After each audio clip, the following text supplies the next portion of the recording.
Good morning.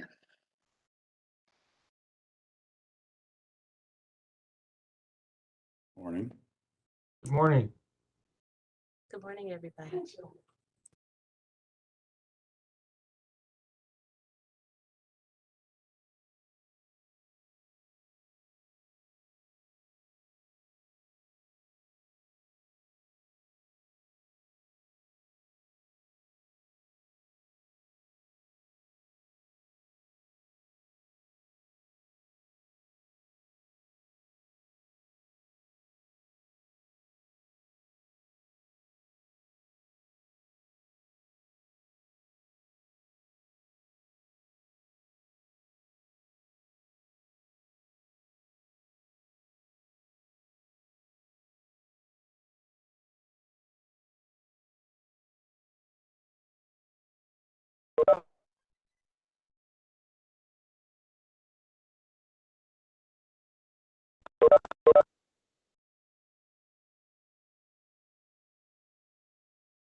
Good morning, everyone. Madam Chair, we have a quorum. It is now 9:02. We can start whenever you're ready. Excellent. Then let's begin. Welcome everyone to the January 13th, 2022 Landmarks Commission meeting. We're happy to see everyone, even if it is just virtually. In compliance with notification requirements of Ohio's open meeting law and section 101.021 of the codified ordinance of Cleveland, Ohio, 1976, notice of this meeting has been publicly posted. All boards and commissions on department conducts its meetings according to Robert's Rule of Order. Actions during the meeting will be taken by voice vote. Abstentions from any vote due to a conflict of interest should be stated for the record prior to taking of any vote. In order to ensure that everyone participating in the meeting has the opportunity to be heard, we ask that you have your mic muted, use the raised hand feature before asking a question or making a comment. The raised hand feature can be found in the participants panel on the desktop and mobile version and activated by clicking the hand icon. Please wait for the chair or facilitator to recognize you and be sure to select unmute and announce yourself before you speak. When finished speaking, please lower your hand by clicking the raised hand icon again and muting your microphone. We will also be utilizing the chat feature to communicate with participants. The chat feature can be activated by clicking the chat button located on the bottom of the WebEx screen. All meeting activities are being recorded via the WebEx platform. These proceedings are also being live streamed via YouTube. All requests to speaking on a particular matter via our website and email have been considered. We also have received emails from those who have provided written comment on a particular matter. We'd like to call the January 13th, 2022 Landmarks Commission meeting to order. Mr. Pettit, please call roll. Thank you, Madam Chair. I'd like to point out that we have a new commission member. Marka Fields is the new interim city planning director. And I just want to welcome Sharonda Watley, who is filling in for her today. Ms. Anderson. Here. Ms. Bailey. Here. Mr. Bonezzi. Here. Mr. Kalikia.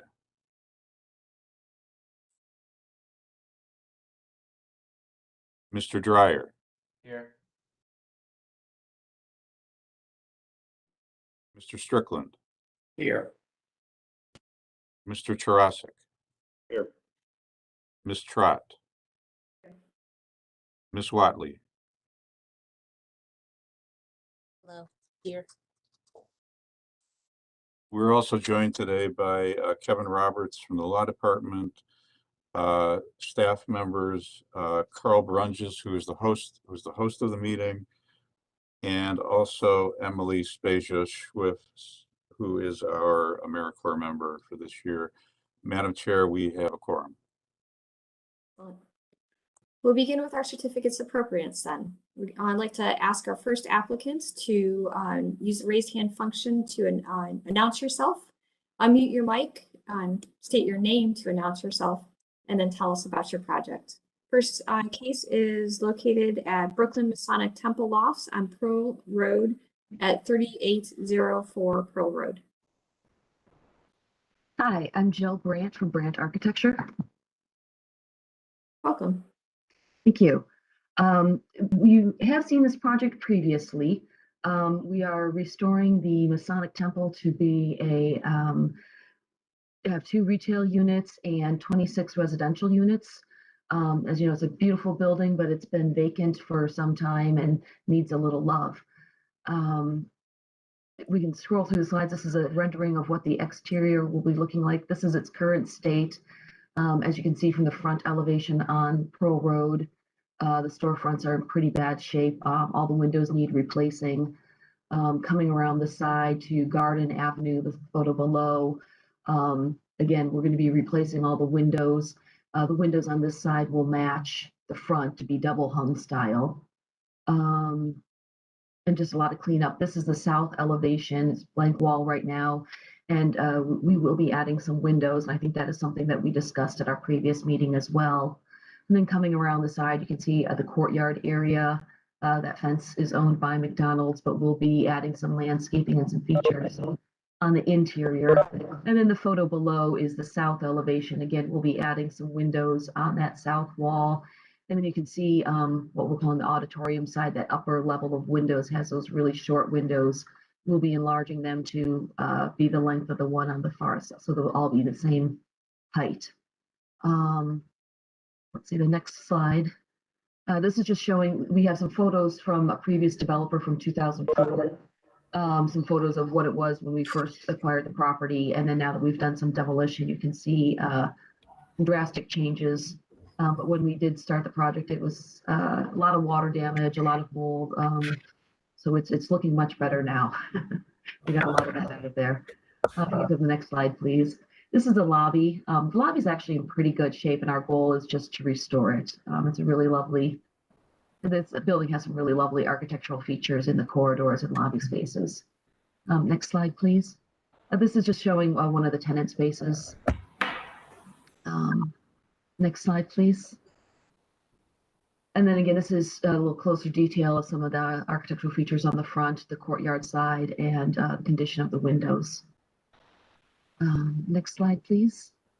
I don't know if we necessarily need to go through the floor plans. I think you've seen them before. As I said, it's 2 retail. This is the first floor with 2 retail spaces, and then 6 units on the first floor. All right, next slide is the second floor. And then we have the third floor is the next, and we'll have some loft areas because we have that tall height in the auditorium. We'll have some loft units. So these are the proposed elevations. You can see on the south and the west elevations where we're adding windows. And you can also see on that south elevation where we're expanding the windows on that auditorium side.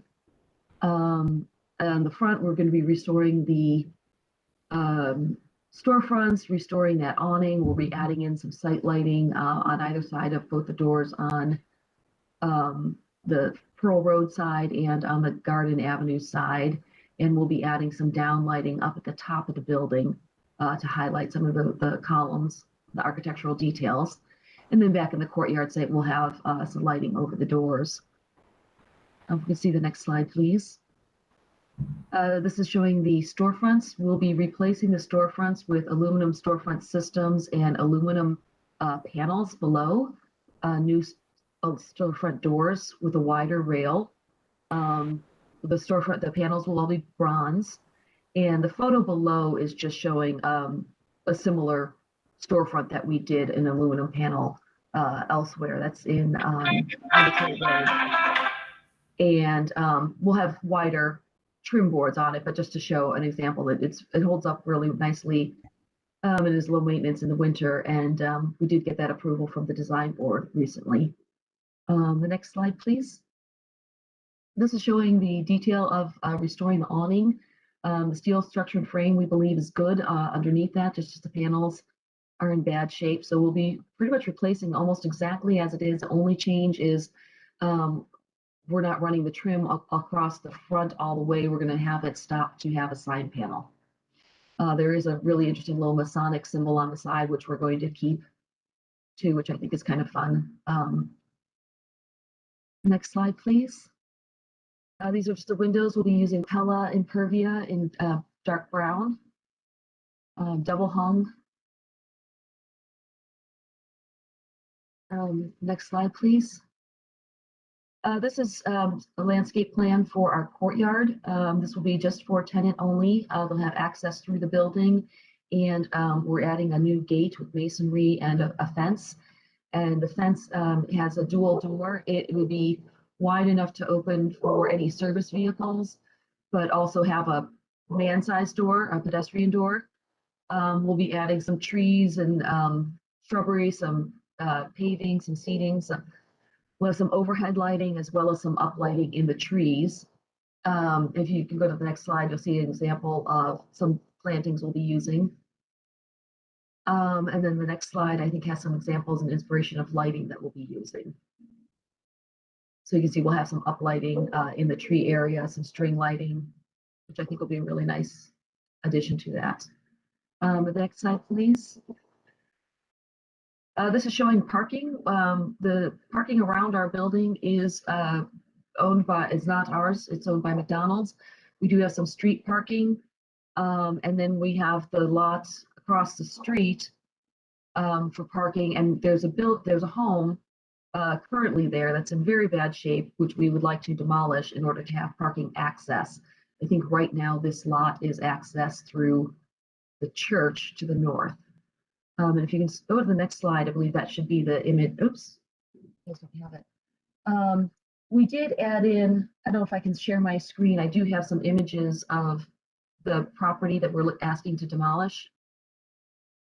Should I go through this presentation first and then jump to that one? Okay. We can't work on the demolition at this point because we've not done a site visit or anything like that. So okay, that'll I thought have that to was come included in the email that we had sent you. it was submitted too late, Oh, I and see. we have not gone through the proper review process for the demolition yet. So Okay. you can show that as a concept, but we still have to go through that process Okay. separately. All right, well, we'll go through this, and then if I can share my screen, I can show you what we have on that property. This is an example of the site lighting. This first torch sconce will be used on the Pearl Road side. We feel it's a pretty good match to a light fixture that they actually had interior to the project. And then we have these globe fixture, which we'll use on the Garden Avenue side. We'll have some down lighting, and then we're deciding whether to use the gooseneck or the sconce on the courtyard side.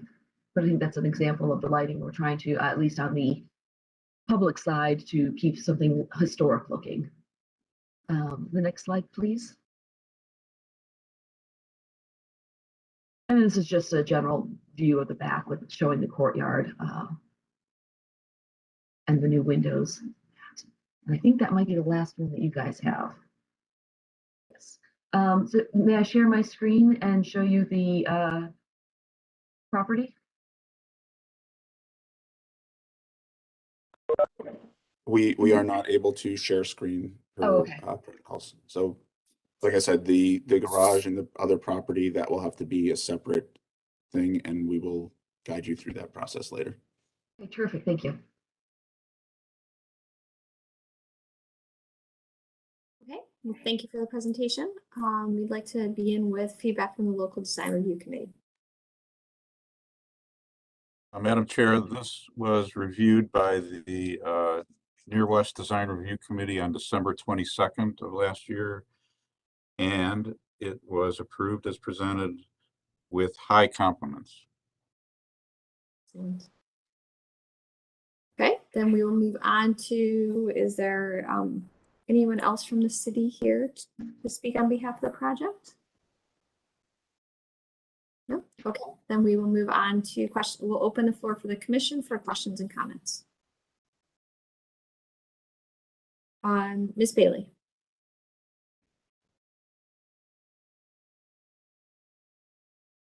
Ms. Bailey, you are muted if you're speaking.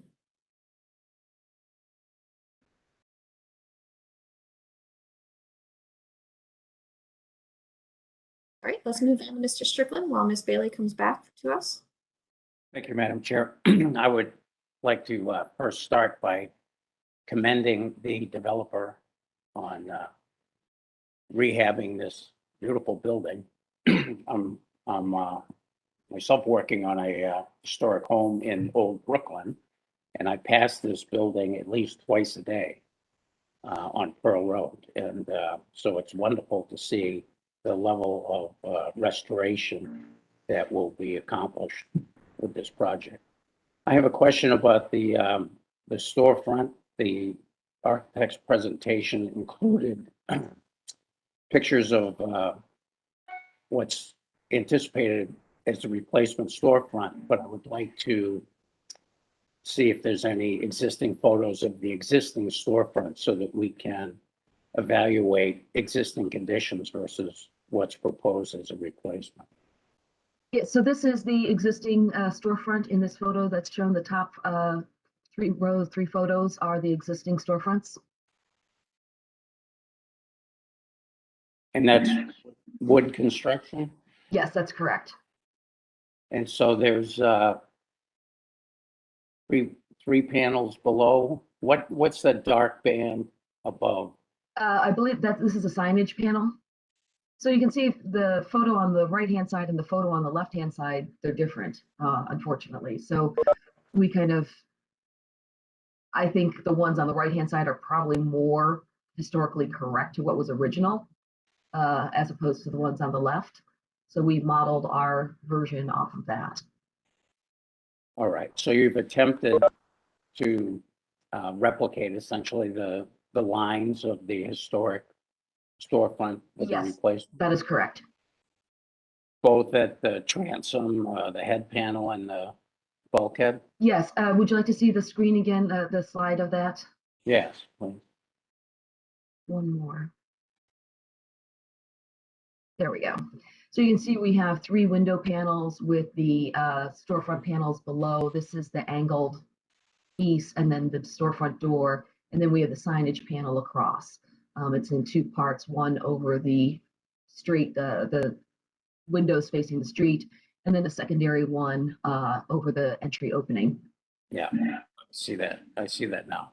So yeah, I think that's very well done. Thank you. All right, that's the only questions that I had in my comment.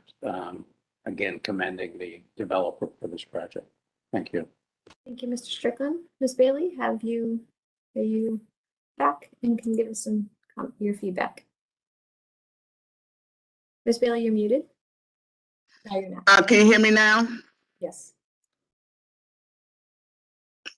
Can you hear me? Yes. Okay. Sorry about that. Yes, I also commend the team, the architect as well as the developer, done a good job of developing this, especially trying to maintain the existing detail or original look of the building. But since we on this slide, and I have other questions, you mentioned earlier about the panels being aluminum, correct? Was the original obviously wood? Yes, that is correct. And what about the top part? Is that going to be also aluminum, or is it going to also be wood? We were thinking aluminum, so it's a consistent look. Yeah, along be that storefront. consistent. Mhm. Okay. Yeah. Our Um, feeling is the aluminum weathers better in our Cleveland Mhm. winter with all the ice and snow, and I can see you doing it for the bottom due to the snow, but is this also elevated up from the ground? Like, Yes. is it a step up? at the storefront, there is a 6-inch masonry curb. Yes. Um, by having a step up, I can see the wood staying there, but then I can also see your argument of the aluminum material staying there as well. But I'm acceptable with using for this.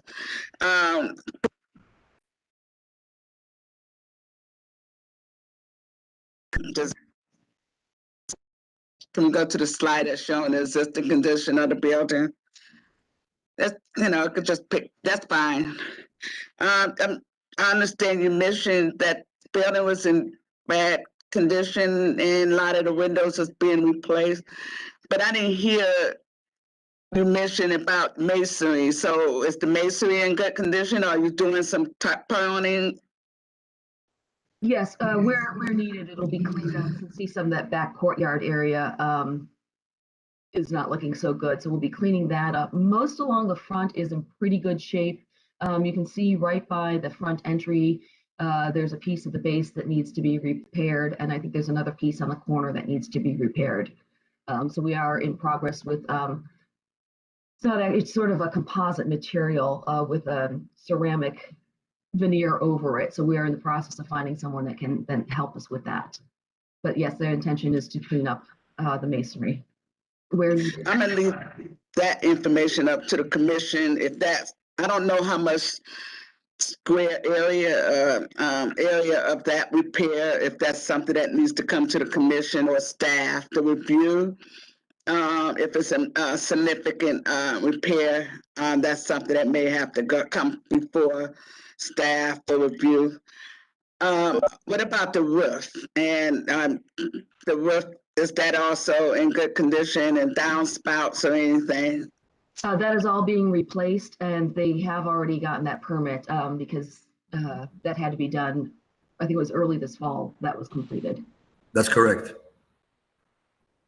Okay, so that work was all the way completed along with the downspouts and all that. Okay. All right.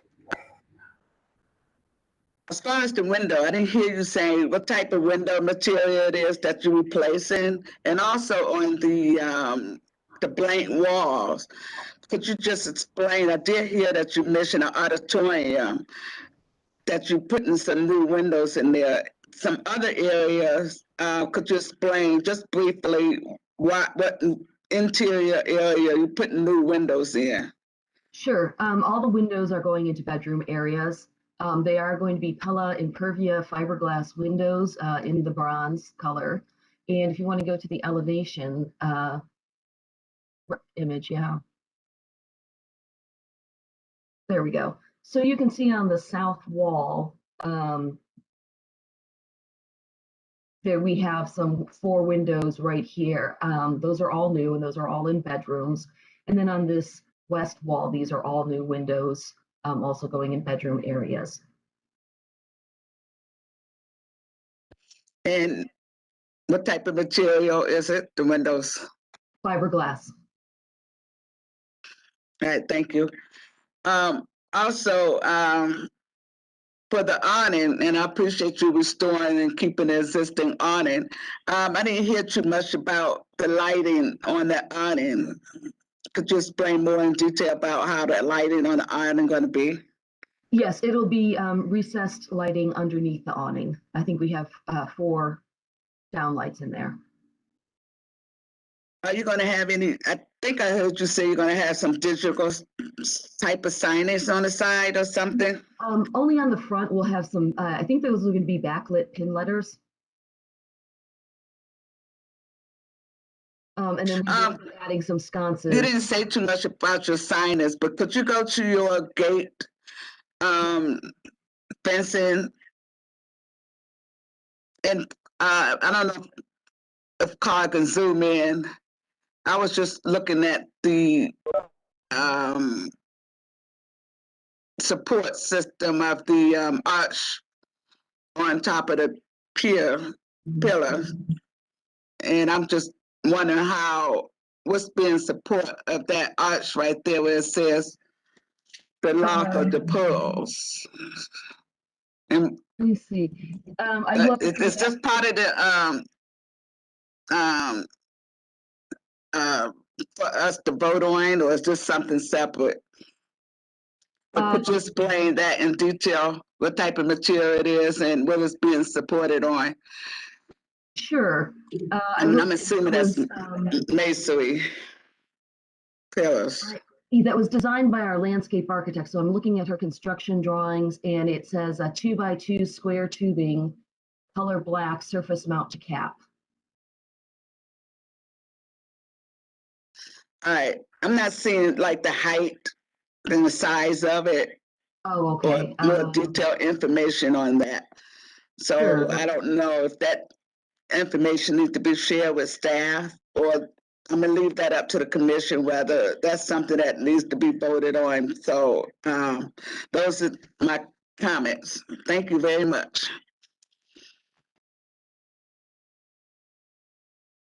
Thank you, Ms. Bailey. Ms. Anderson? Thank you, Madam Chair. I am so heartened to see the renovation of this building. I think it's going to make a huge difference on that section of Pearl. It's a really handsome building, and your treatment of it is marvelous. Looks like you're going to be doing a great job. My question was really addressed with Bob Strickland's question, so I just want to commend you on some of the details. I really like that fence and the gate and your lighting selections. I have a question that is a little bit outside of our purview, but I'm going to ask it anyways. I noticed there were a few units, several units in like the 500 square foot range, which is pretty small. I was wondering if you were going to be doing like Airbnb there, or just wondering why some of the units are so small. So thanks for indulging me on this question. Can I respond to that? Sure. Absolutely. If you don't mind, just state your name and your relationship to the project. So I am Costa Almerudis. I am the developer of the project, and we have decided to do some smaller units. Just by hearing conversations downtown in Ohio City and so on and so forth, and the clientele that we're targeting, which would be residents of the hospital maybe, and young professionals and students of CSU and so on. I understand that many of these people like these micro units, and I've seen smaller ones downtown with like bunk beds and Murphy beds and so on. And I guess they want somewhere to go and rest and keep their computer and a couple of pairs of jeans. And they spend most of the day at school or in the hospital. So I think it would be convenient and easy for them to maintain. And this is our target group.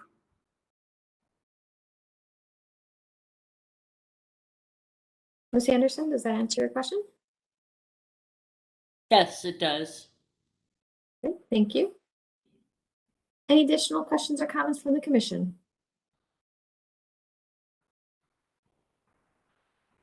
I will just give mine. I echo much of what's been said by my fellow commission members. I think this is a great project, and really commend you for taking, this building on for, it's an asset to the community. I think your proposals aligned with, a very sensitive, restoration. And I have no further comments. If there are no additional questions or comments from the commission, would someone like to put forward a motion? I put a motion. Go ahead. Motion is to accept the presentation as presented, but I just want to add that the repairs to any masonry, don't know what the square footage is, that information and materials selected and colors be shared with the staff. And more detailed information on that signage with the arch, with the size and material, with the staff. Okay, so approved as presented with submitting additional information on the masonry restoration to staff. Okay, we have a motion with one condition. Do we have a second? I'll second that motion. Thank you, Mr. Strickland. Any further discussion? So just to add to this masonry, we are looking for a company that will help us replace the cast clay that has a cooked porcelain on it. Not that many companies around the country do this anymore. There's a company that I found in Boston and one in New York, and we are trying to communicate with them to come down and see how we can make this work. The next thing is we are waiting for Illuminating Company to help us cover their lines around Garden so that we can soda blast the entire building. It's a big undertaking to soda blast the whole building, but it'll bring out the shine of it again as it was 100 years ago. And then whatever little bits and pieces of mortar are removed by the soda blasting, which we do not anticipate too much, it's a soft process, will be replaced and color matched by our mason. Okay, well, that's great information. If you could submit that in writing to staff for their review, then that will help meet that requirement. Will do. Thank you. Thank you. Any further on discussion? No? All right, Mr. Pettit, please call roll and announce the results. Ms. Anderson, Yes. Ms. Bailey, Yes. Mr. Bonesi, Yes. Mr. Dryer, Yes. Mr. Strickland, Yes. Mr. Tarasik, Yes. Ms. Trott, Yes. Ms. Watley. Yes. Motion passes unanimously. Thank you very much. We'll get that extra information to you. Excellent. Thank you. Have a good Thank day. you all very much. Move on to our second applicant located at 9623 Clifton Boulevard, the Lorello Residence Addition, Carriage House, access ramp, siding, roof, and windows. Could the applicant please unmute your mic, announce yourself, and tell us about your project? Yes, good morning. My name is Jim Monday from Northeast Builders. Morning. Good morning. And this shows the district as requested where the property is located. It's highlighted there in like a teal color there. Right on Clifton Boulevard. You can see it there again. There's the aerial view of the residence. And this is a copy of the survey that was done on the property. You can see that there is an existing concrete foundation in the rear. You'll see it more in some other pictures too. of the garage that was there.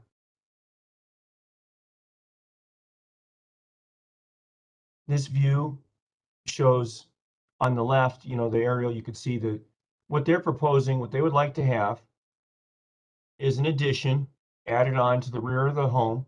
The existing house, is you see in the upper photo, of 18-foot wide by 20-foot in depth going toward the rear of the property. And then a 24 wide by 28 deep garage with the studio apartment above. They would like to add, one of the owners, I mean, she's lived a couple doors over for about 5 years, and she likes the area. And, there is a need too for handicap accessible housing. So we'd like to add a ramp in the rear, which will show some details on that later in the presentation.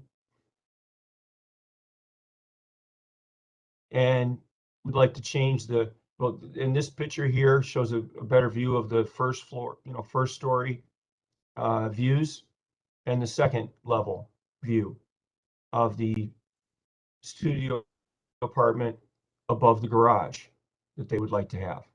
She works from home a good deal, and it's a nice feature that she'd like to have. And it does show the addition there in the back. You can see another view of how that would add a bathroom as well and make it handicap accessible. That bathroom, because the other bathroom is just a half bath that's currently there, and it's quite small, but it is a bath. But this would add a first floor handicap accessible bathroom to the house. And that shows, there is existing vinyl siding on the home now, which what did it, I've worked in many communities, cities, townships. It's a typical situation where it looks like they probably received a grant where you get your typical furnace, siding, and window replacement. To be honest, it was not done well. I mean, I've experienced a lot of this in different areas from Ashtabula County up into Lake County. And, the siding needs to be removed and replaced actually with a better quality siding. The windows as well are the original wood windows, which we'll see later. But Carl had originally asked for me to send an additional view to better show the handicap ramp and that front stairwell, which that'll be coming in upcoming pictures as well. That shows the front, which has the mauve shaded shutters on it now. Currently, there are louvered shutters. I actually wanted to mention that to the owner, whether we stick with the louver or the panel. The louver do present some cleaning. They're harder to clean. You get wasps and everything in there, but I don't know if that matters to you people on the board there or not. But the shutters that are on the house now do need to be either painted or changed.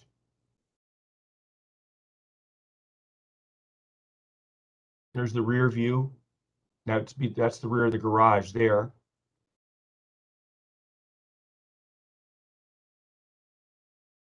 Then, of course, the east side. I'd like to have white siding with black shingles. White windows with the grids.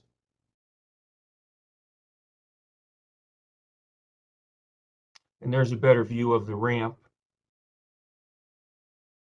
which does have it's nice. I've done this on another project for them and for others. It's nice to have on that lower ramp there near the driveway where there's a stair access where someone could just enter the stairs and go up too if they wanted to. There's the front view.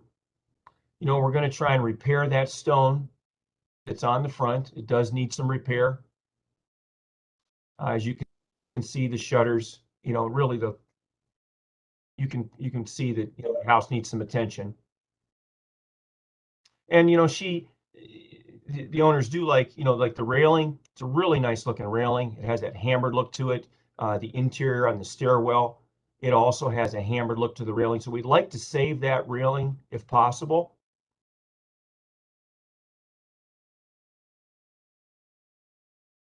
that shows how the stone does wrap around the front doorway area and up to the windows. It does need to be sealed, to be resealed, but that would be done when the windows are removed and replaced. And you can see that the shutters need attention as well, you know, as well as the soffit above. Now this is, they had asked for a better view of the stairs.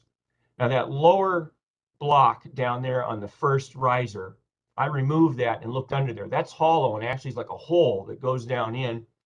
And there's just a single row of brick coming up on each side of each step that supports all that.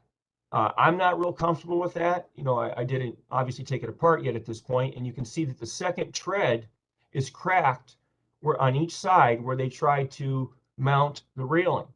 So we're going to try and get, you know, what we proposed to do was, you know, we like the look of it as opposed to, you know, as mentioned before, like just a regular concrete staircase or something, but thought about disassembling that, power washing it, getting another tread for the second tread there made and replace that.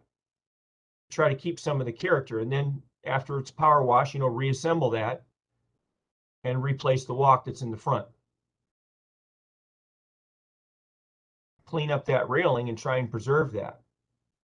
You can see on the left photo there, there's a nice, it's a really pretty magnolia tree there in the front, which at this point, you know, the owner would like to save it. We want to save it. You know, she found out that the reason people had their stuff in the house but weren't living there, probably, I don't know, is to sell it or whatnot, but the sewer needed to be repaired. So she did have to have, after moving in, they found out they couldn't use the bathrooms. So she had the sewer patch repaired between the house and that tree. I did not get to view the repair that they made. We'll see how that holds up. You can see that this house was built around 1950. The other homes in the area, of course, have a different curb appeal to them. They were built during a different time period. The driveway, we'd like to have that completely removed and replaced. At that time, you know, the plan would be, you know, what I wanted to do was check with zoning first to find out, you know, would they allow this garage to be built in the rear, what we could do, but they said we needed to go through the commission first, which is fine. The reason I say that is where the garage to be built first, the power for this home, it's either a 65 or an 80 amp service. It all needs to be replaced. And the power does come from the rear. So the idea being, if we were able to construct the rear garage with the studio above to upgrade to a 200 amp main service, which would be mounted on the garage, providing new power from the pole in the rear to the front, and then from there to feed the house with 100 amps of service with gas supply as well. There is natural gas available, of course, there. So that foundation there needs to be removed. They poured the slab sloping more toward the rear than to the front. The foundation it's a poured foundation. It does need to be removed and replaced, as well as all the fencing around the perimeter. And most of those trees, which some are split, and the one next to that garage for the neighbor, which is like right on the property line, you know, they've agreed, and the homeowner, she also knows the neighbors because she's lived there. They're all excited about the project, quite honestly. And there's a view of the rear of the house. That deck needs to be removed. The balcony roof deck that's above it was not constructed properly. Part of it is already pulling off of the house. That needs to be removed. All that fencing needs to be removed. Grade needs to be reestablished, sloped away from the house. So, I mean, they really have some nice intent and positive change for that home. This is a photo of the 046 solid vinyl siding, which is the Dutch lap. That's a 3/4 inch reveal, which makes it more attractive. It's more durable. than most of your sidings out there. I've used a considerable amount of it on different projects. It would eliminate, you know, behind that vinyl siding that's on the house now is your typical wood siding that they have. That there's a picture of the black architectural wood shingle or black architectural shingles that they'd like to use on the roof. There is the material that she would like to use for the railing and the ramp in the rear. Now, again, we'd like to preserve that railing in the front. She did mention also that there's a neighboring business that does market a lot of products that are removed from houses that are demoed in the area. So we've yet to go there to see what's available because we don't really know how long this is going to take to process all this to potentially get a green light on this project. But at that time, we'd like to take a look at, you know, what they may have for that front step too, if we need another section of railing. There's a picture, you know, it has your typical existing wood single pane windows that through time they leak, they air and water. So someone at some point has seen many times before, they put triple track windows on them. You can see the gap, the way they did the siding around that. It's not done correctly. This is a picture of the fiberglass windows that they would like to use to replace the existing windows. And they're the, you know, the thermal pane. You can't get grids in triple pane. I'm actually the representative for several companies, this being one of them as well.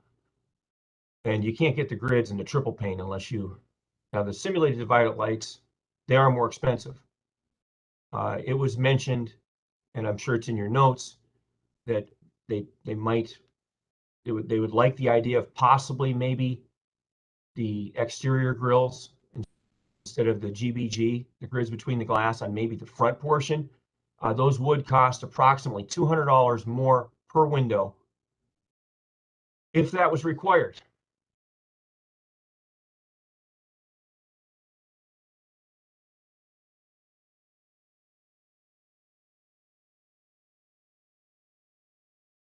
But they have some nice plans for it. You know, in I's view from standing there, I mean, I've worked in multiple different communities.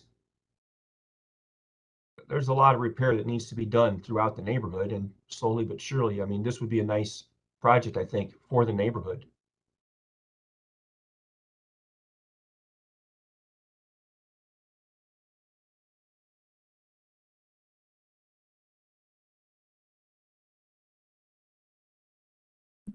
Thank you. Does that conclude your presentation? For the most part, Okay, thank you. yes. It's not real complicated, you know. Nope, that was a great explanation. Thank you. We'll now Thank move you, Miss. on to feedback from the local committee. Thank you, Madam Chair. This was reviewed twice by the Clifton West Boulevard Gordon Square Committee. First thing, there are going to be 3 variances that are required for this. This is a 1-family district and a 2-family residences are not permitted. The distance between the buildings is less than 40 feet.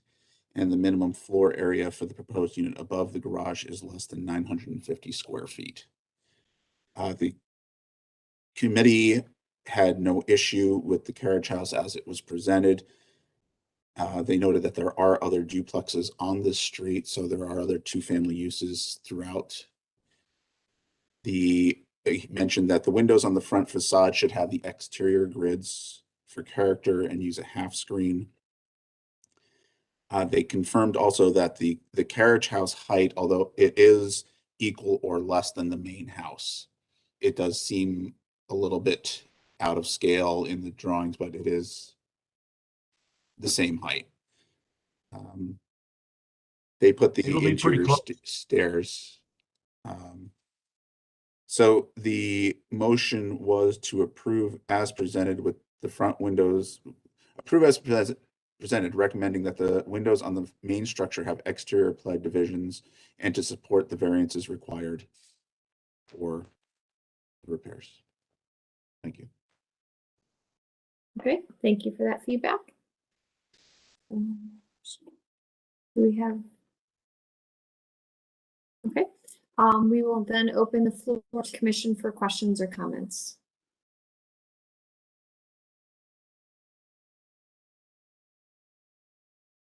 Questions or comments from the commission? Mr. Strickland.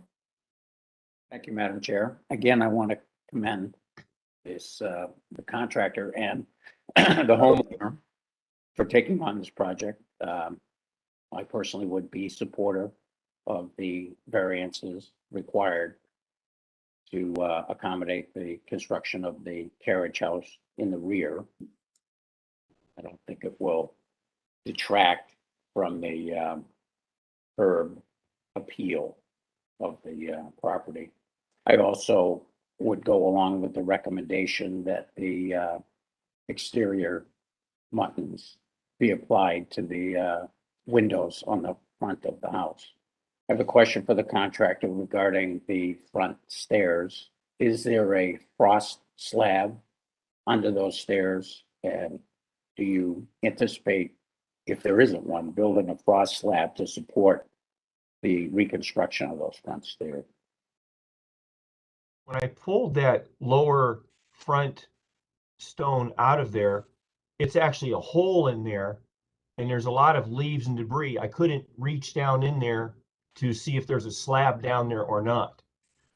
I don't really know what footer there is beneath the rows of bricks that are mortared up to support the steps until we dig next to it to see if how much of a footer is there. It hasn't moved a whole lot, so I'd imagine there's probably a footer down there. Yeah, so I would just recommend that you Honestly, do it's that not the way I would build investigation it. and make sure that, you know, there's a proper foundation or proper footing going, Yes, sir. you know, to support the reconstruction of those stairs. Yeah, it's not the way I would have constructed it, but it's what's there now, and I couldn't get in there until we disassemble it to see how far, you know, if there is in fact a footer under there. There must be something. Yeah, if it hasn't moved to any great extent, there's probably a footer, but I would just suggest that you do that investigation and make sure that there's proper foundation when you rebuild those stairs. Absolutely. Okay, that's the extent of my comments, Madam Chair. Thank you, Mr. Strickland. Ms. Anderson? Thank you, Madam Chair. I have a question, just so that I kind of get a feel for the applicant who's making this this proposal. Is this an owner occupant who works in the home and do they need the handicap ramp now, or is it something where, you know, in the future they'd like to have it in the event that they will need it? Her father is currently handicapped. I've done multiple projects for their family over the past 30 years, and he cannot enter the home without that. Okay, understood. That's very wonderful that she's accommodating his needs here. You know, Can I say too that they just to mention to you, Miss, that, you know, not only in this community but others, there has been a need, and I'm fortunate enough to say that I am able to walk upstairs. But, you know, there is a need in the communities that I work in too for handicap access to some homes. So even beyond their, you know, beyond his use, you know, just other people being handicapped, you know, just different communities. There's a I mean, they force it with sidewalks now on corners and things. So to have some of the homes too that are handicap accessible is kind of a nice. yeah, I just wanted to get a feel for, you know, Sure. the situation of the applicant and just to Yes, get her father is deep handicapped. understanding of you know, why they're proposing what they're proposing. Sure. Now, this house is a bit of an anomaly in the neighborhood. It is. Probably 25, 30 years newer than the neighboring properties, and it's also smaller than the Yes. neighboring properties. I think the drawings are a little deceptive. That garage in the back looks actually larger than the house.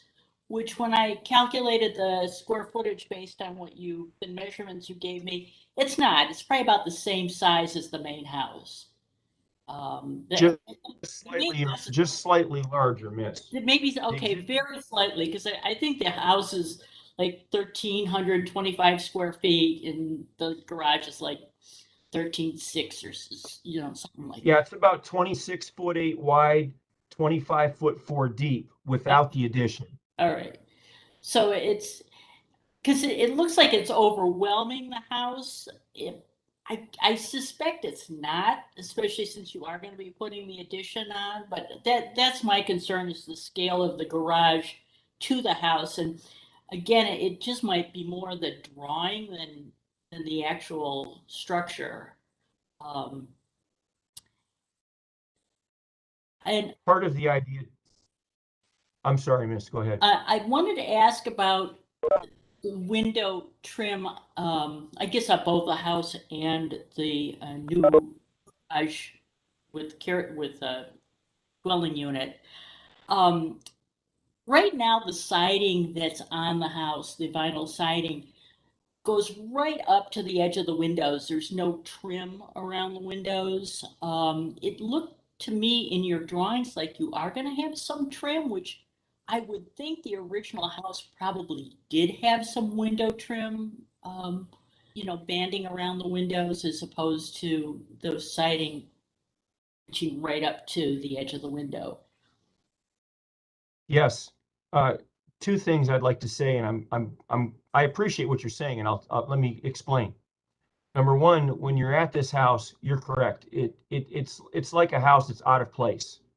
The neighboring homes are much larger. I'm very oriented to different communities, and having that 2-story garage in the rear would actually help, like, increase the feeling of this house on that lot. When you stand there with the 2 3-story homes next to it, the house really seems small.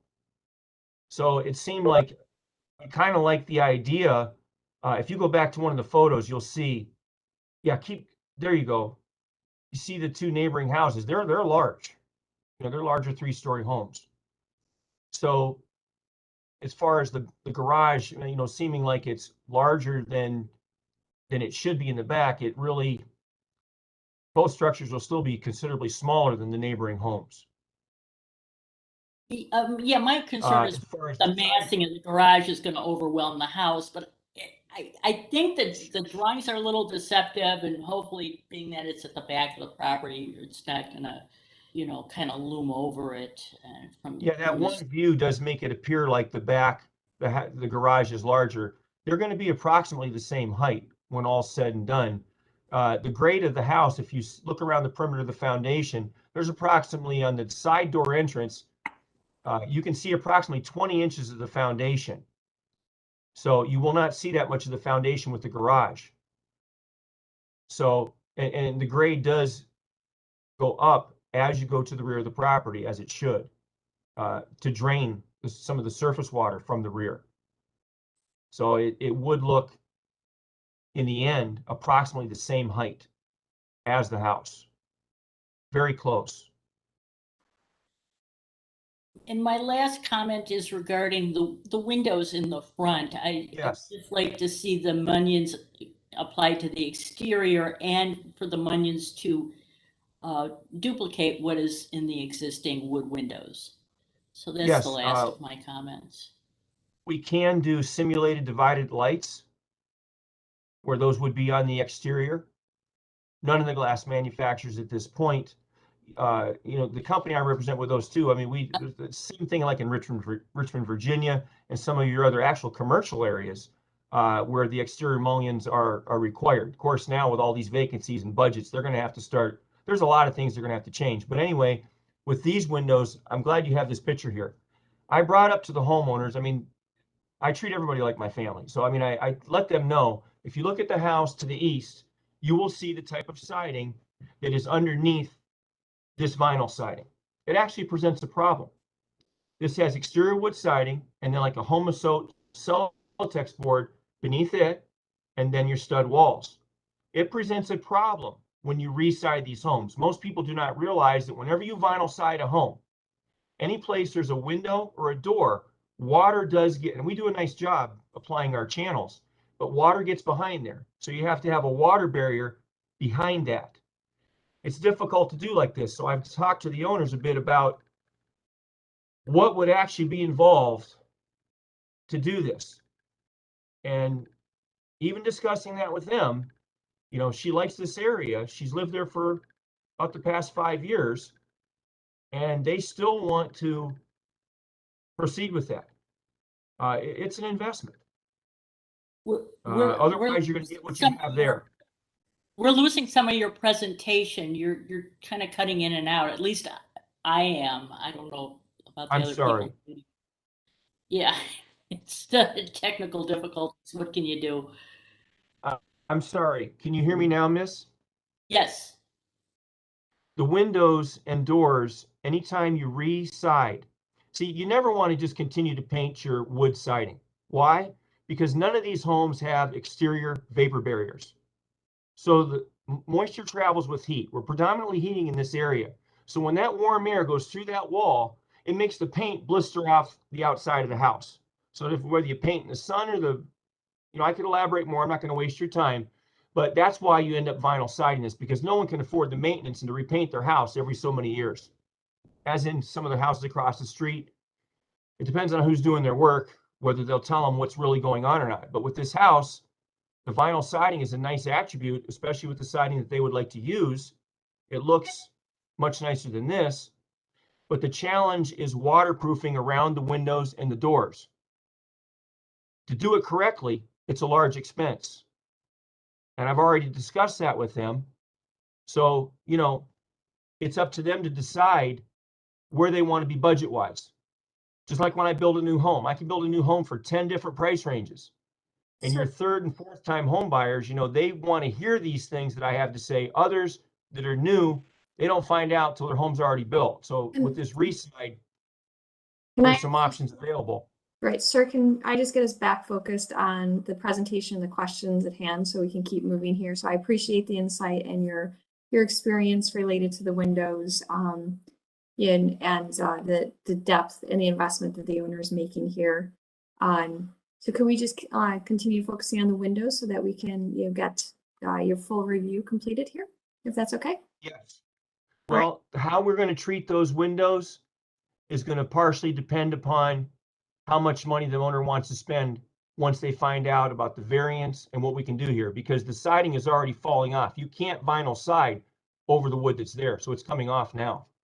So that would Yeah, have as far to as be. the windows goes, we're only talking about the front elevation, not the balance of the rest of the windows. Well, they So- can do the simulated divided lights. That is offered with those. So that's, other than it being $200 more per window, that is an offered feature of the fiberglass windows where you could have those grills on the exterior. Yes, that's what we're requesting for the front.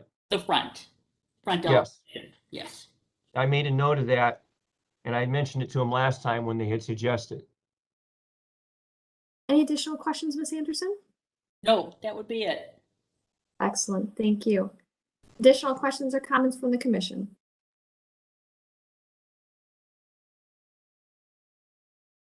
Okay, I will add I think as our staff has also noted, the garage, being very familiar with this location, will have low visibility from the main street, and or, as was mentioned, the size of the houses, especially in this block, are fairly substantial. So I think it will balance out the scale in lot coverage of some of the other parcel or houses in the area. So I can support the carriage house and the variances that will be required for it, especially since it's being located at the rear of the property. I think my fellow commission members have mentioned about the windows and the requirements of divided lights, and we prefer to maintain and require muttons, exterior applied muttons on all front elevations. Typically, we like to see wood windows with aluminum clad, but fiberglass is a good alternative. We do not like vinyl windows. So I think that was some, into Miss Anderson's point on the trim pieces around the window, I think would be a great addition, and I would like to see them to try to simulate the wood detailing that is on this house. I understand. Thank you. Other questions or comments from the commission, or would someone like to put forward a motion?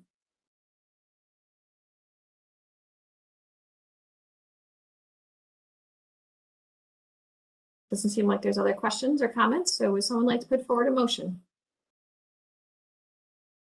Mr. Strickland?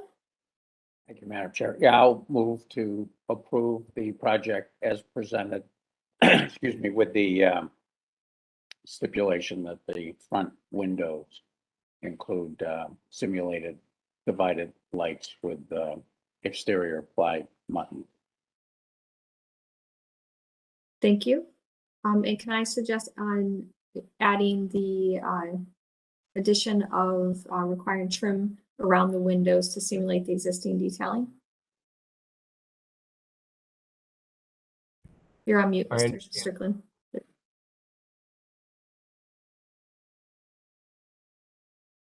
Nope, you still seem to be on mute on my side. Oh, I'm sorry. Yeah, I'll add that to the motion to simulate the casings from the original features for the house. Thank you. So we have a motion with two conditions. Do we have a second? I'll A second. second. Oh, All right, so Miss Anderson and Miss Bailey, second. Any further discussion? Well, Mr. Brunges? Thank you, Madam Chair. I would also actually request that you also put your support for the variances that are required. So when this goes to BZA, that they have that. I'll add that support for the three variances to the motion. and I'll second that. Thank you. Thank you for both of those. Miss Anderson, you had additional question or comment? No, I'm sorry, Miss Bailey? Yeah. Sorry. Yes, there was a comment on the front windows, being a different, design with less muntin, just the front only.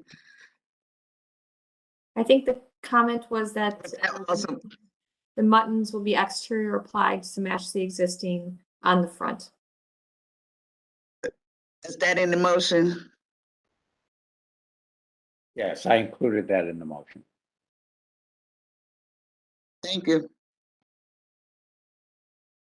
Okay, thank you. Any additional questions or comments? All right, Mr. Pettit, please call roll and announce the results. Ms. Anderson, yes, Ms. Bailey, Yes, Mr. Bonesi, Yes. Mr. Dryer, Yes. Mr. Strickland, Yes. Mr. Tarasik, Yes. Ms. Trott, Yes. Ms. Watley. Yes. The motion passes unanimously. Excellent. Look forward to seeing your project move forward. Thank you. Thank you. We'll move on to our next applicant located at 4617 Lorraine Boulevard, the renovation of the Lorraine Furniture Facility.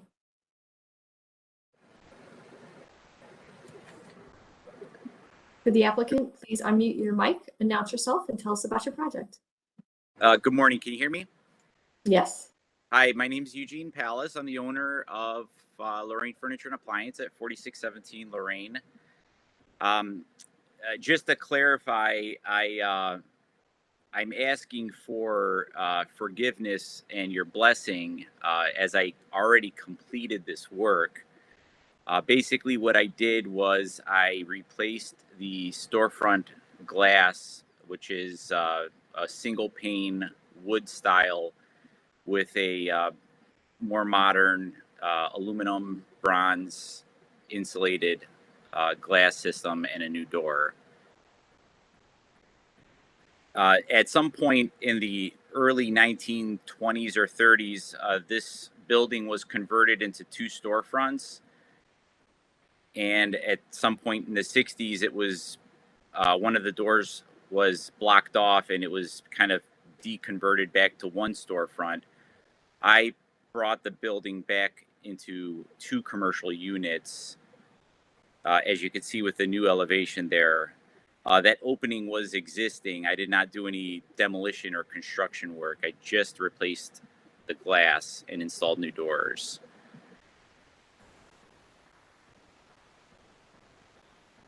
This is the side elevation. This is my current new entrance to my furniture and appliance store. This was a cinder block addition done some point in the 50s or so, and we basically put a side entrance that opens into my new parking lot and a glass garage door, so that kind of aids with bringing appliances in and out of my store. That's almost the finished product. I'm still working on I'm going to do some sort of cladding or painting to the cinder block, but that's pretty much how it is right now. That's the new parking lot and the new side entrance. This is the new storefront system. I did the bronze aluminum. I made it consistent with most of the new projects that I had, within several hundred feet of my building, namely the building on the corner of 45th and Lorraine. There's actually 2 buildings on the southeast and southwest corners, and I reopened the that would be the east storefront door and just reinstalled the door there. So that was the opening that I just basically just removed some wood, and that step was there. So we installed a new door there. Yep, and that's the finished, that's basically the finished product right there.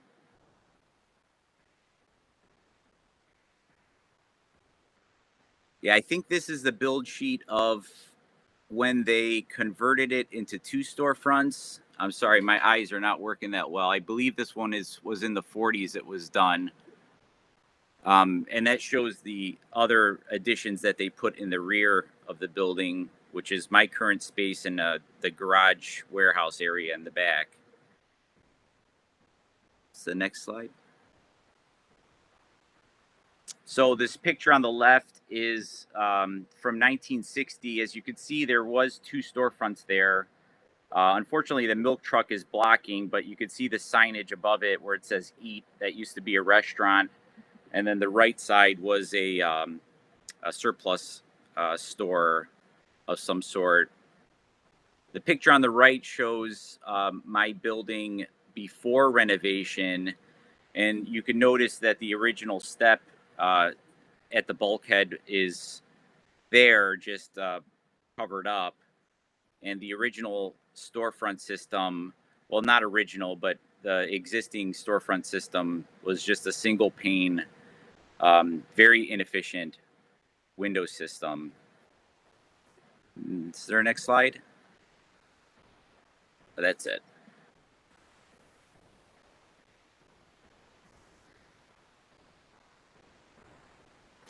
That pretty much concludes my presentation. Okay, thank you for the presentation. We'll begin with feedback from the local committee.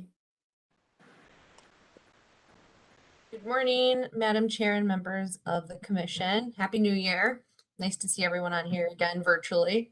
Hello, Eugene. Good morning. So feedback from the local committee is such. Let me read it to you. So at the last meeting that Eugene attended, there was no quorum, so no vote was taken. But this did go before the committee a couple of times. And so I will share what was said during that meeting. I think it would be helpful. So during the meeting, the applicant did find evidence that the building had been used for 2 separate storefronts at one time. And the photo cards were provided here that we saw today. And per Carl Brunges' comments, The building had sometimes been used for 1 or 2 storefronts at a time in the past. This did go through SRP partially, so the storefront renovation program, but the applicant withdrew from the program, and the work was performed, as Eugene noted, before the committee approved any changes. Some comments from some of the members were that the width of the dividers may have been thicker originally on the windows, and there may be too many lights in the transom windows. So the recommendations of the design review committee, even though there was no vote taken, was to study neighboring properties for true divided light windows and thickness of wood trim. And I know we're not talking about the signage, but the signage in the east storefront was not approved by the commission or the committee and probably wouldn't be approved.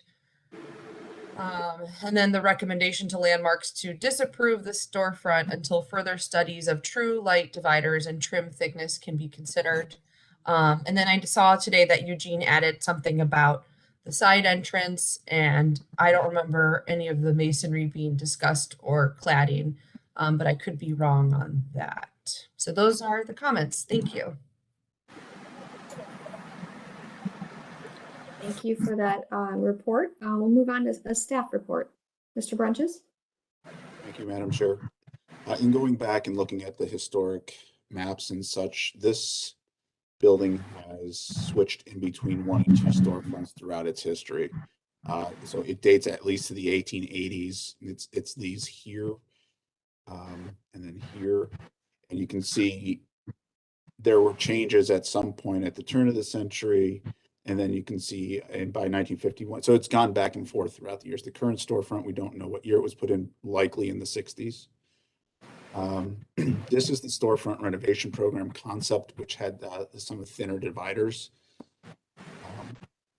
Just to speak quickly, I don't think there was any issue with the new garage doors or that in the CMU section, because that was a non-historic addition.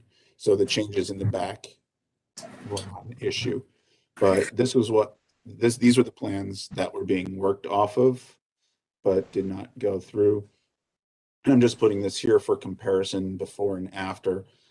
The signage for Amotech was not approved, as mentioned, and it is not PRO compliant and should be removed, and a different solution should be found for that.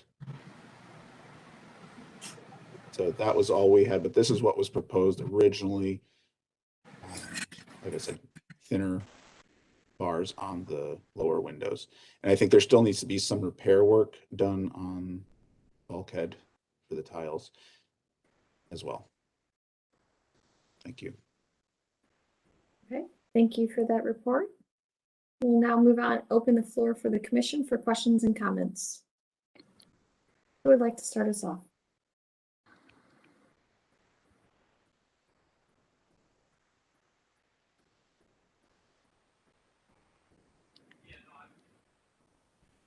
Mr. Strickland. Thank you, Madam Chair. I would like the applicant to explain why he first engaged with the storefront program and then withdrew, and specifically explain the changes from what was being proposed when he was dealing with the storefront restoration program design review versus what was actually installed. So as far as the storefront program goes, I don't have a terribly great excuse other than the process was already a pretty slow process. And basically once COVID started, it seemed like the entire process ground to a halt. You know, I got frustrated. I wasn't getting anywhere with the renovation, and, you know, I just hired a window company to replace the windows. As far as the changes go, if you look at the storefront rendition, basically they just photoshopped and and change the colors of what the existing things, the division bars and stuff. They just changed the colors of it. When I replaced the windows, I tried to follow closely with, for instance, the Sherwin-Williams building on the corner of 44th and Lorraine, where the transom windows were symmetrical with the main storefront glass. And it was also the same with the Cider House, which is on 45th and Lorraine, and the that other building. I call it the refrigeration building, but it's the building with the turret on the corner of 45th and Lorraine. That's the current. There's like a eatery place and that clothing store. All those storefront systems had symmetrical transom windows with the main storefront glass, and so I just copied that. And I also like to note that the division bars are the same thickness. Like they're basically the exact same system that I installed is already been installed at those 3 buildings. This picture on the right, the lamp pole in the sidewalk obscures the view of that western light. Is that storefront light divided vertically? That is correct. It is. That's the picture. Yeah, you can see that it is. Mm-hmm.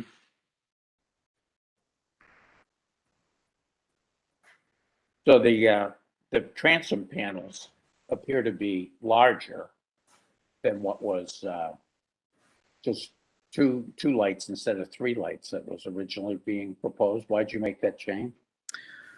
Well, it was basically about the symmetry of the storefront windows. I wanted the transom windows to be in more of a grid fashion with the main storefront glass. I felt like the old window system that I had was too inconsistent. If you could imagine, all of those original glass panes were completely different size windows. They were not equal in any way, and they kind of just didn't make any sense. So I opted for this more, symmetrical look. With the exception of the far east window, the Amotech window, I did not want to split that glass because I felt like the storefront glass would have been too small. And so I opted to just have one big glass and then 2 transoms above it. Have you discussed with the tenant the removal of that signage from the storefront?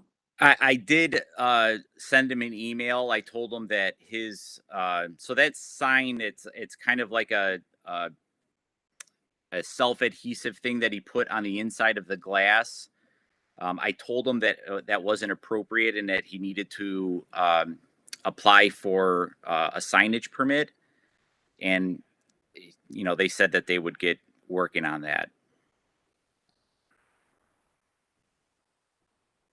All right. So my problem, quite frankly, is that you just went ahead and out of your frustration or for whatever reason and installed this storefront, and now you're coming back asking for our approval post installation, which, I just have a problem with that. I don't really have a problem with the storefront if it basically is consistent with the rhythm of the street. But I have a problem with the fact that you violated the rules going ahead with this installation without proper permitting. If it's any consolation, I have a great deal of remorse over my decision. Are you going to repair the masonry bulkhead? Yes. So when we installed the new doors, I was able to save about 7 or 8 pieces of the original bulkhead tile. I simply ran out of good weather, so I plan on finishing that up as soon as I get springtime, as soon as it's a bit warmer. So I do have the original tiles that I could put back into those corner pieces, and my intention is to keep that bulkhead as it sits, just do the necessary repairs. How long have you owned this building? I bought this building December of 2000. This is my 22nd year here.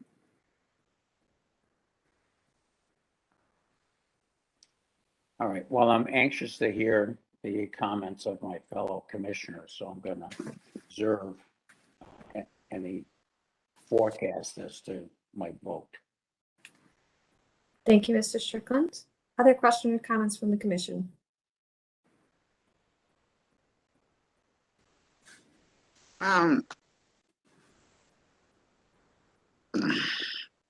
Ms. Bailey?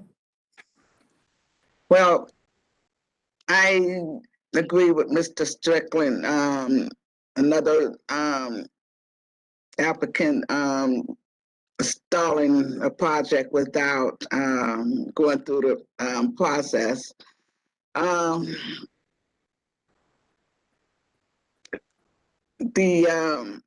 The looks of it at least try to match the existing, except for that the material is not wood.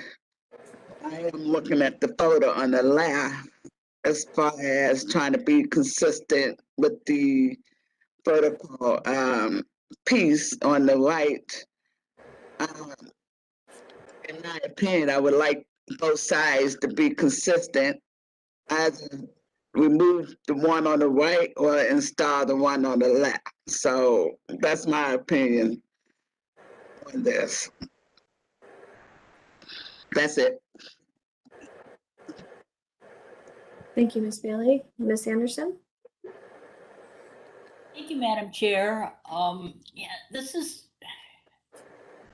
a frustrating situation because, I mean, after being in the area for 22 years, I would think you would know that this is a landmarks district and you have to go through this process. And I would think if we had seen this before the work was done, I probably would want to see bulkhead restored more closely anyway to something that would approximate the kind of treatment that they would have done when the property was built. They would have done the tile. So it's just, I don't know what to do here. You know, it's just, yeah, it's just not an easy situation to resolve. So my time. Thank you, Ms. Anderson. Anything else? Madam Chair, I have a question. The photo from the 60s, couldn't tell with any specific detail. Is that tile bulkhead, was that installed in that picture in the 60s? I looked very closely at that picture. I could say honestly, a bit inconclusive, but I felt like I saw a bit of a grid type pattern. I couldn't tell you if it's the original tile or not, but I would assume that it probably is.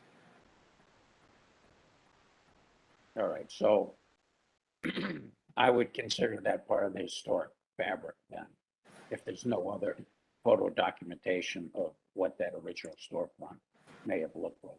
So I don't have a problem with utilizing the masonry bulkhead, given its likely history with this building.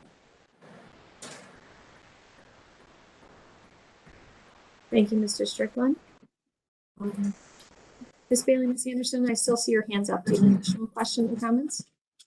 I have a brief comment.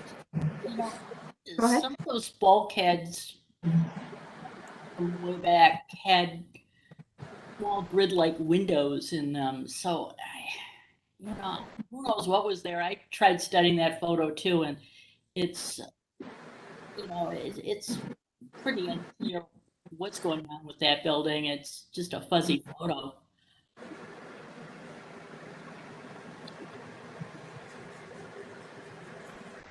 Thank you, Ms. Anderson.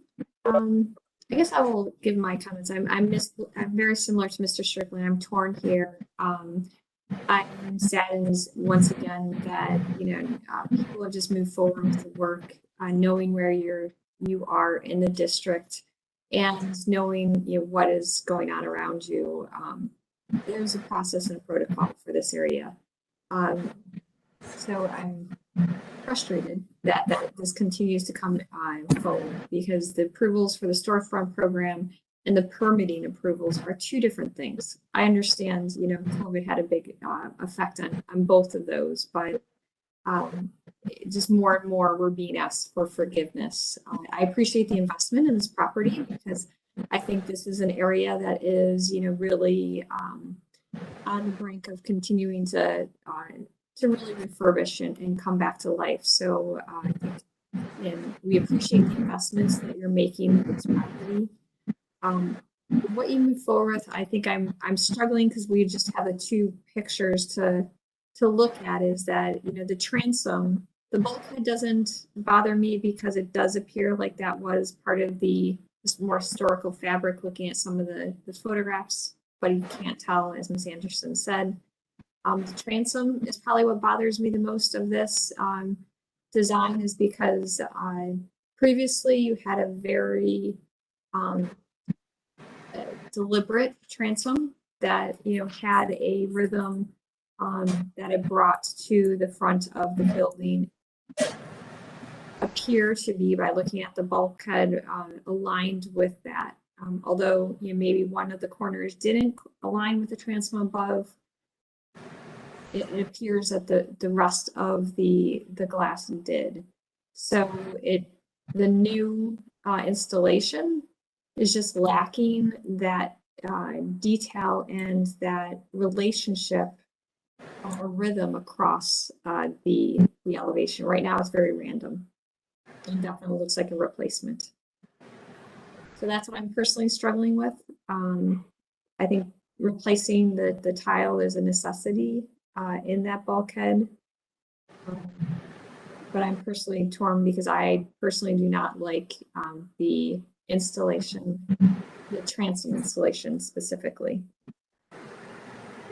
and the lack of mullions within some of the areas, or the change in the mullion patterns across the entire elevation. Other questions or comments from the commission?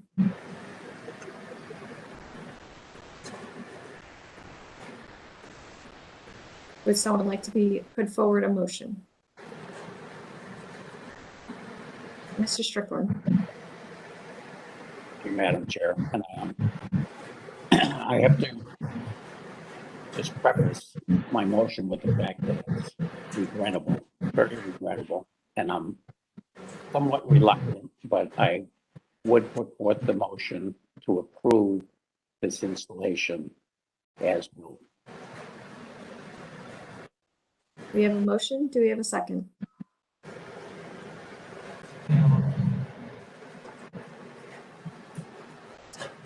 I'm sorry, Ellen, I had a little background. Was that a second? I'll second. Okay, we have a motion. We have a second. Any further discussion?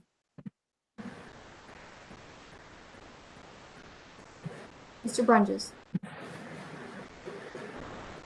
Would you like to address the signage that was placed for Amotech for removal as a part of your motion? Yes, thank you, Carl. Obviously, that was part of our discussion. So removal of that unapproved signage would be a stipulation for approval of this installed storefront.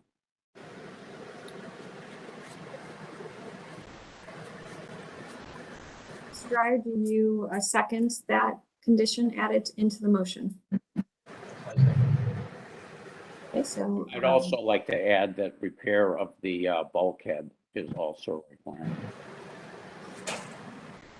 Mr. Dryer, do you agree to that additional condition? Yes. All right, so we have a motion with some revised conditions of returning for all signage, removal of the existing Amotech signage, and returning for all signage, and the repair of the bulkhead are conditions of your motion. Any further discussion? All right, Mr. Pettit, please call roll and announce the results. Ms. Anderson, Yes. Ms. Bailey, Yes. Mr. Bonesi, Yes. Mr. Dryer, Yes. Mr. Strickland, Yes. Mr. Tarasik, Yes. Ms. Trot. Regrettably, no. I think it's a great, improvement to the building, but if you came to us prior, then we could have made it, so much better. Ms. Watley, Yes. the motion passes 7-1. Thank you.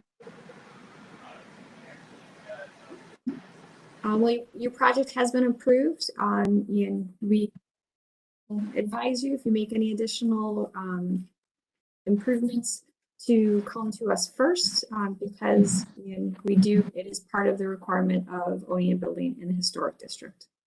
Understood. I appreciate it. Thank you. Thank you. We'll move on to our next and last certificate of appropriateness, the renovation of the St. Mark's Presbyterian Church located at 1319 East Boulevard.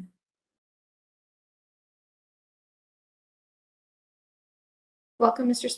Spencer, I believe, right? I lost track of, yep. Welcome, Mr. Spencer. Feel free to tell us about your project. Good morning. I'm Matthew Spencer, City Architecture, and we have Lothario Marchman with Famicos here as well. Lothario? Yes, good morning, Madam Chair and the board. Lothario Marchman with Famicos Foundation. I'm the project manager here at Famicos. And I want to say thank you all for allowing us the opportunity to present this first of two phases of the St. Mark's Historic Church located on East Boulevard. As you all may or may not know, Famicos is the Community Development Corporation for Glenville, parts of St. Clair Superior, and all of Huff. So we're surrounded by these early 1900 structures. So this is not something that is new to us. And I just want to emphasize that formally we have completed two restorations of our what is actually housing our offices, which is the old Notre Dame building on Ansel. So this building is similar in size, but obviously the Notre Dame building has a lot more girth to it. So before I turn it over to Matt, I just wanted to emphasize that two-part project. We have received historic tax credits. So the overall goal of today's presentation is really to shore up the exterior envelope of the building and to really stabilize the building. We acquired it in early 2014, and the building has been vacant for more than 10 years. So this is a long wait for, I think, for obviously our organization, but hopefully the community. So Matthew, you can take it from here. Thank you. Thank you, Lothario. As Lothario mentioned, so we're here today to present both these two packages. The intention is to run concurrently with these two construction projects, and the packages are really going to focus on package one is the exterior renovation and stabilization of the building, and package two is going to be adding a new elevator addition to the rear of the building to provide accessibility to all levels. There's no additional interior work planned beyond just a basic cleanout. Famicos has been actively and is continuing to actively look for tenants and end users for these spaces. So right now, these projects are focused on trying to stabilize and clean up the exteriors of the buildings, remove debris from the interior, and provide the accessible elevator in hopes that spurs some additional discussions with potential future tenants and attracts more folks to walk through the facility. If you could go to the next slide, please. So as Lothario mentioned, the project is located in the East Boulevard Historic District. We are just south of Superior on East Boulevard. Next slide, please. And we are right across from the Cultural Gardens. Just to the north, one property to the north of us is the Cleveland Public Library that sits on Superior and East Boulevard. And then to the south is a series of small apartment buildings. Next slide, please.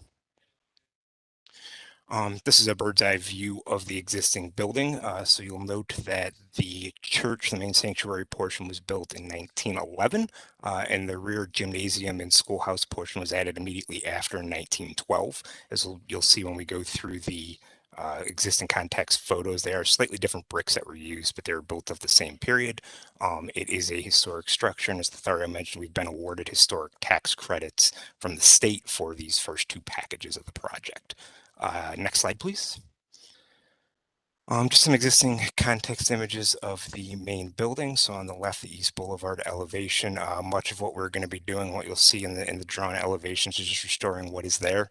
So we're going to be restoring the stained glass windows, restoring the existing doors, restoring the masonry, and restoring the concrete trim and the stone trim. All existing painted surfaces will be repainted in kind in the same cream color on the exterior.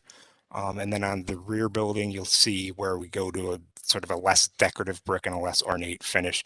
We'll be restoring the masonry. We'll be replacing the steel sash windows in the back with replica steel sash windows, and then just cleaning up around the grounds. Next slide, please. Some additional photos of looking around the existing property. You'll note the photos we took in the summertime have some pretty heavy ivy cover over the building. Most of it has fallen off over the fall, and we've been working through with the owners to kind of get some of that cut down and cleaned off. And I'll talk about that when we get to the masonry section. Next slide, please. This is a site plan. Really, the only site improvement intended for the buildings at this time is the removal of 2 trees that have grown right at the base and have started to damage the masonry and the foundation adjacent to the north side of the building. And then additionally, we're going to put the new elevator, a proposed new elevator location in a small entrance vestibule on that northeast corner of the building. This was considered by SHPO a secondary facade, and we have approval to add the elevator at this location. Next slide, please. This is a summary of our exterior renovation work. You'll note that in the bottom left, we have a few small light fixtures we're providing in the black color. We're going to provide those only at the locations adjacent to existing doors at this time, really just to provide some safety and security lighting at the door locations. The rest of the masonry work will be pretty straightforward. We will be undergoing this spring the SHPO and the NPS mock-up and review process as part of the tax credit commitments. We anticipate approximately 20% of the masonry to be tuck pointed. We have some concerns that when we remove that ivy, especially on the north facade, that tuck pointing percentage is likely going to increase, maybe up to as much as 40%, but this will follow the National Park Service requirements for color matching, texture, tooling of all mortar and brick replacement. We're also going to replace the entry stairs on the south side with some new stone steps. Next slide, please. These are just the elevations. As we mentioned, it will look much the same. Package 1 is going to be doing the entire envelope of the building, including the roof and the masonry work. And then package 2, which we'll see in a couple future slides, will be adding that elevator addition. Timing, we want to run these back to back likely. So there'll be a little bit of tuck pointing, but it's going to be weather dependent as they can get around the building on whether they will both be able to fit in this year or if the elevator package might occur next year. Next slide, please. These are the windows on the rear portions, which were historically the gymnasium and the sort of the schoolhouse portion of the building. The existing steel sash windows remain. They're in pretty awful shape. Most of them have broken or deteriorated, so these are going to be replaced. We're looking at a Graham or a Quaker window product. These will be replaced with replica steel sash windows to match what is currently there. Again, we'll go through the National Park Service review process with those as a commitment we've made with the tax credits. As best we can tell, the windows, we believe, were originally painted black. So we were proposing to go back with black painted windows on the steel sash finish for these. We think the black will also blend well. You'll see in the brickwork, there's some tones of black, so we think that will also match well. Next slide, please. Roofing will be replaced in kind across the entire building. So we have 2 different roofs here. The main sanctuary portions that currently have an asphalt shingle roof would not believe that to be the historic roof, but we're going to go back with an asphalt shingle roof in a dark gray color. We're looking at the CertainTeed roofing. The only place you can really see the shingle roof is if you're standing on the north side of Superior looking kind of down East Boulevard. So there's very limited visibility from any ground level of that roofing, but that is what we're proposing to do on the shingle side. The flat roof portions on the school, and you'll note some of the little sort of balconette areas. We're going to go back with a new membrane roofing. None of those are visible from the ground. The building has, the back roof portion has internal roof drains that'll be replaced and concealed. The front portion actually has internal gutter system and internal downspouts behind the masonry piers. Those will all be replaced in kind. So again, there will be no additional visibility of any gutters or downspouts. That is not currently there. Next slide, please. And then looking at package 2, that is the addition of the elevator. So these are just the quick floor plans. The intention is to add the elevator hoistway outside the building on the north portion. We will be adding a new lobby vestibule just to the north of that. And if you can go to the next slide, please. You'll note that we are providing as part of the new vestibule, which is on the ground level plan in the middle, a door on each direction. In that lobby. This came up during the local design review. In trying to make it more attractive to future tenants, the idea would be that there could potentially be a sidewalk that comes from East Boulevard all the way down to this location, as well as entrance off the parking lot on the east elevation of the building. So we're trying to build that flexibility in now as we go. And you'll note that as we add the elevator in here, it's going to be a 2-door elevator, so it'll be concealed within the masonry, but we are going to service it from the north, and then you'll enter into the south on the building. And if we can go to the next slide, please. The best photo to look at here is the one with the red box around it, which identifies where the elevator hoistway location will be constructed. So the elevator will be added to the exterior at the request of the National Park Service and the State Historic Preservation Office. It will be clad in a brick to match the schoolhouse blend brick. They wanted us to use the same material palette for that. As you can see in the drawn elevations, it will be about 2 feet shorter than the existing height of the building itself, and will be added down all the way to the ground level. Interior to the building, we're going to take those 3 window openings out and cut those wider down to the floor levels, and that will act as the access point for the doors into the hallways beyond within the building.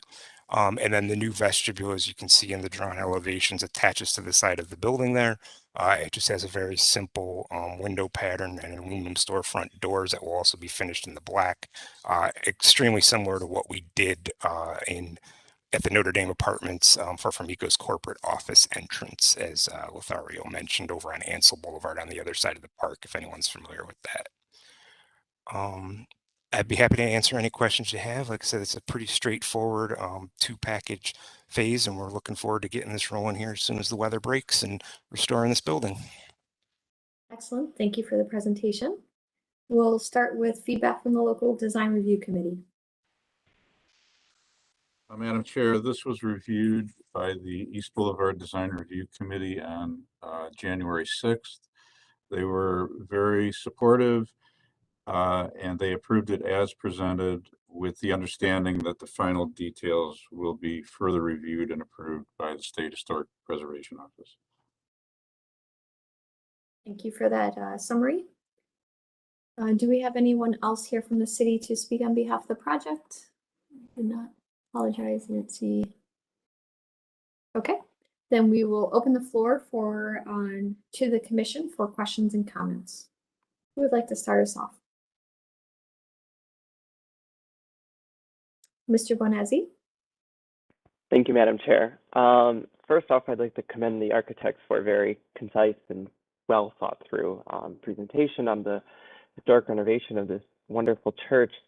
And to caveat off that, it's like my inner monologue comes to life, where about a month and a half ago, I found myself driving to the east side, and I stopped at this at the light when you get off the boulevard, and my roommate, who's also very interested in historic buildings, he looks over to me, he's like, God, I wish someone would update and renovate this church. It's starting to decay. And lo and behold, a month and a half later, comes true. So it's just a funny a side story, but outside of that, I'm very excited to see this building, renovated before it goes into any sort of further decay. There's so many churches that are lost, and I think trying to figure out what to do with that typology of architecture in the city and facing that challenge head on is a important thing to be doing now. So thank you to all of the people associated with the project, and I look forward to it. So thank you. Thank you. Thank you for that feedback. Other questions or comments from the commission?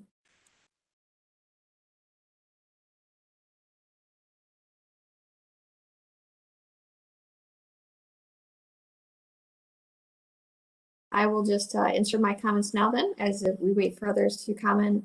I would echo what Mr. Bonezzi said. I think this is a very sensitive restoration. I appreciate the creativity to reutilize these structures because we have more and more, and they're beautiful anchors to the neighborhood and need to be restored. I think your restoration is sensitive, and I don't really have much comments beyond that. Actually, I have one question. I'm sorry if I missed this. What is your plan for the front? I believe it's stained glass window on the front elevation. Yeah, the front elevation is just going to be restored in kind. So restoration of the stained glass windows, restoration of the existing wood doors, and cleaning up of the masonry and the stone, and repainting the existing painted surfaces of the stone trim. Perfect. Thank you. I apologize if you mentioned that and I missed it. No. And I should have also mentioned there is no signage or graphics or anything included at this time. If the idea is when we get future tenants, we would come back as part of those build outs for that. Okay, excellent. Thank you. Mr. Pettit, do you have questions or comments? I just wanted to add that the applicants did submit material samples yesterday for the roofing and the color and the color of the Graham window. So staff does have that information in hand. We weren't able to add it to the presentation today. Okay, thank you. And for our understanding, what are the colors of the roofing and windows? You said black windows for the steel sash replacement windows. The materials. The roof shingles are a certainty, true definition duration. The proposed color is Corey gray. And the Graham window choice, I believe, was the black. And Matthew, if you can correct me if any of that's incorrect. That's correct. That's correct. Thank you. Ms. Anderson, questions or comments? Thank you, Madam Chair. I really appreciate what Famicos is doing with this magnificent church. And I also very much appreciate the thoughtful presentation. I have one comment here. It's kind of minor, but regarding the light fixtures, had a proposal earlier in this meeting from the people who are renovating the Brooklyn Center Masonic Temple, and I thought that they made some nice lighting choices. They're a little more traditional, which is more consistent with the look of the building, but not too extreme as far as looking too contrived and antique-y. So that's my only comment is just look into a fixture that isn't so inconsistent with the overall style of the building. It's the ones that you have to be very, extremely contemporary and may look a little out of place here, but overall, this is a wonderful project, well thought out. I think you guys are going to do a magnificent job on this. So I look forward to seeing finished product. Thank you. Thank you, Ms. Anderson. Mr. Strickland? Thank you, Madam Chair. My question also had to do with the proposed light fixtures. I agree that trying to find a less contemporary looking fixture, one that would be more harmonious with the architecture would be something that I would look for. And I also wanted to know if physically you were able to power those fixtures with concealing the conduit to avoid surface mounted conduit to serve those new fixtures.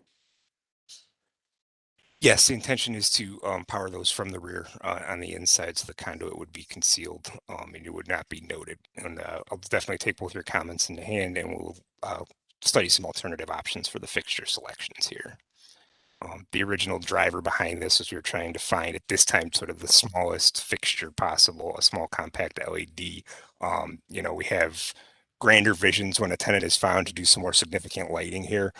This was really just intended to get some minimal security lighting. There have been some break-ins recently at the building, so just to get something around the perimeter of the doors of the buildings, but we'll definitely consider alternative fixtures. That'd be great. If you do make a substitution, just provide that to staff for their record. Will do. Other questions or comments?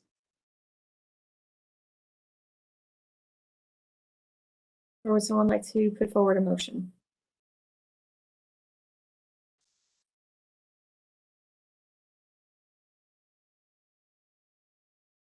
This is Michelle. I move that we approve the proposal as presented with the applicant looking into some alternative light fixtures. Thank you for that motion with the condition to designs for the building. Do we have a second?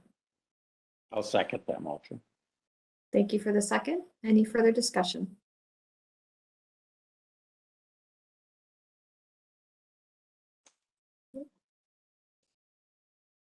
All right, does not appear there's an additional discussion. Mr. Pettit, please call roll and announce the results. Ms. Anderson, Yes. Mr. Bonezzi, Yes. Mr. Dryer, Yes. Mr. Strickland, Yes. Mr. Tarasik, Yes. Ms. Trott, Yes. Ms. Watley. Yes. The motion passes unanimously. Excellent. Well, we look forward to your project has been approved, and we look forward to seeing this move forward.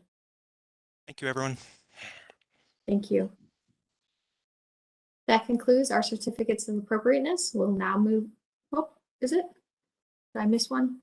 I'm looking at the printed. Yes, we'll now move on to concept plans. The Jesse Owens Olympic Oak Plaza, located on Martin Luther King Drive, landscaping and site improvements. Thank you, Madam Chair. Good morning, everyone, members of the commission, staff, other attendees. I'm very honored today to be here to share with you the designs for the Jesse Owens Olympic Oak Plaza in Rockefeller Park. I'm joined today by other members of our design team, Jamie Schwartzberg from Dayroo Landscape Architecture and Angelica Pozo, our artist who will be doing a public art piece in the area. And I'll turn it over to them shortly, but I wanted to just start by giving a little bit of background on how this project came to be in this location before turning it over to Jamie to talk about the design and then to Angelica to share with you where we are in the public art development. So if you could advance to the next slide. As you may or may not know, Jesse Owens won 4 Olympic medals at the 1936 Olympics in Berlin, Germany. And for those gold medals was given 4 oak saplings that were then planted at various areas of importance in his life. The only known and confirmed tree to still be alive today is planted at Rhodes High School, and it's nearing the end of its lifespan.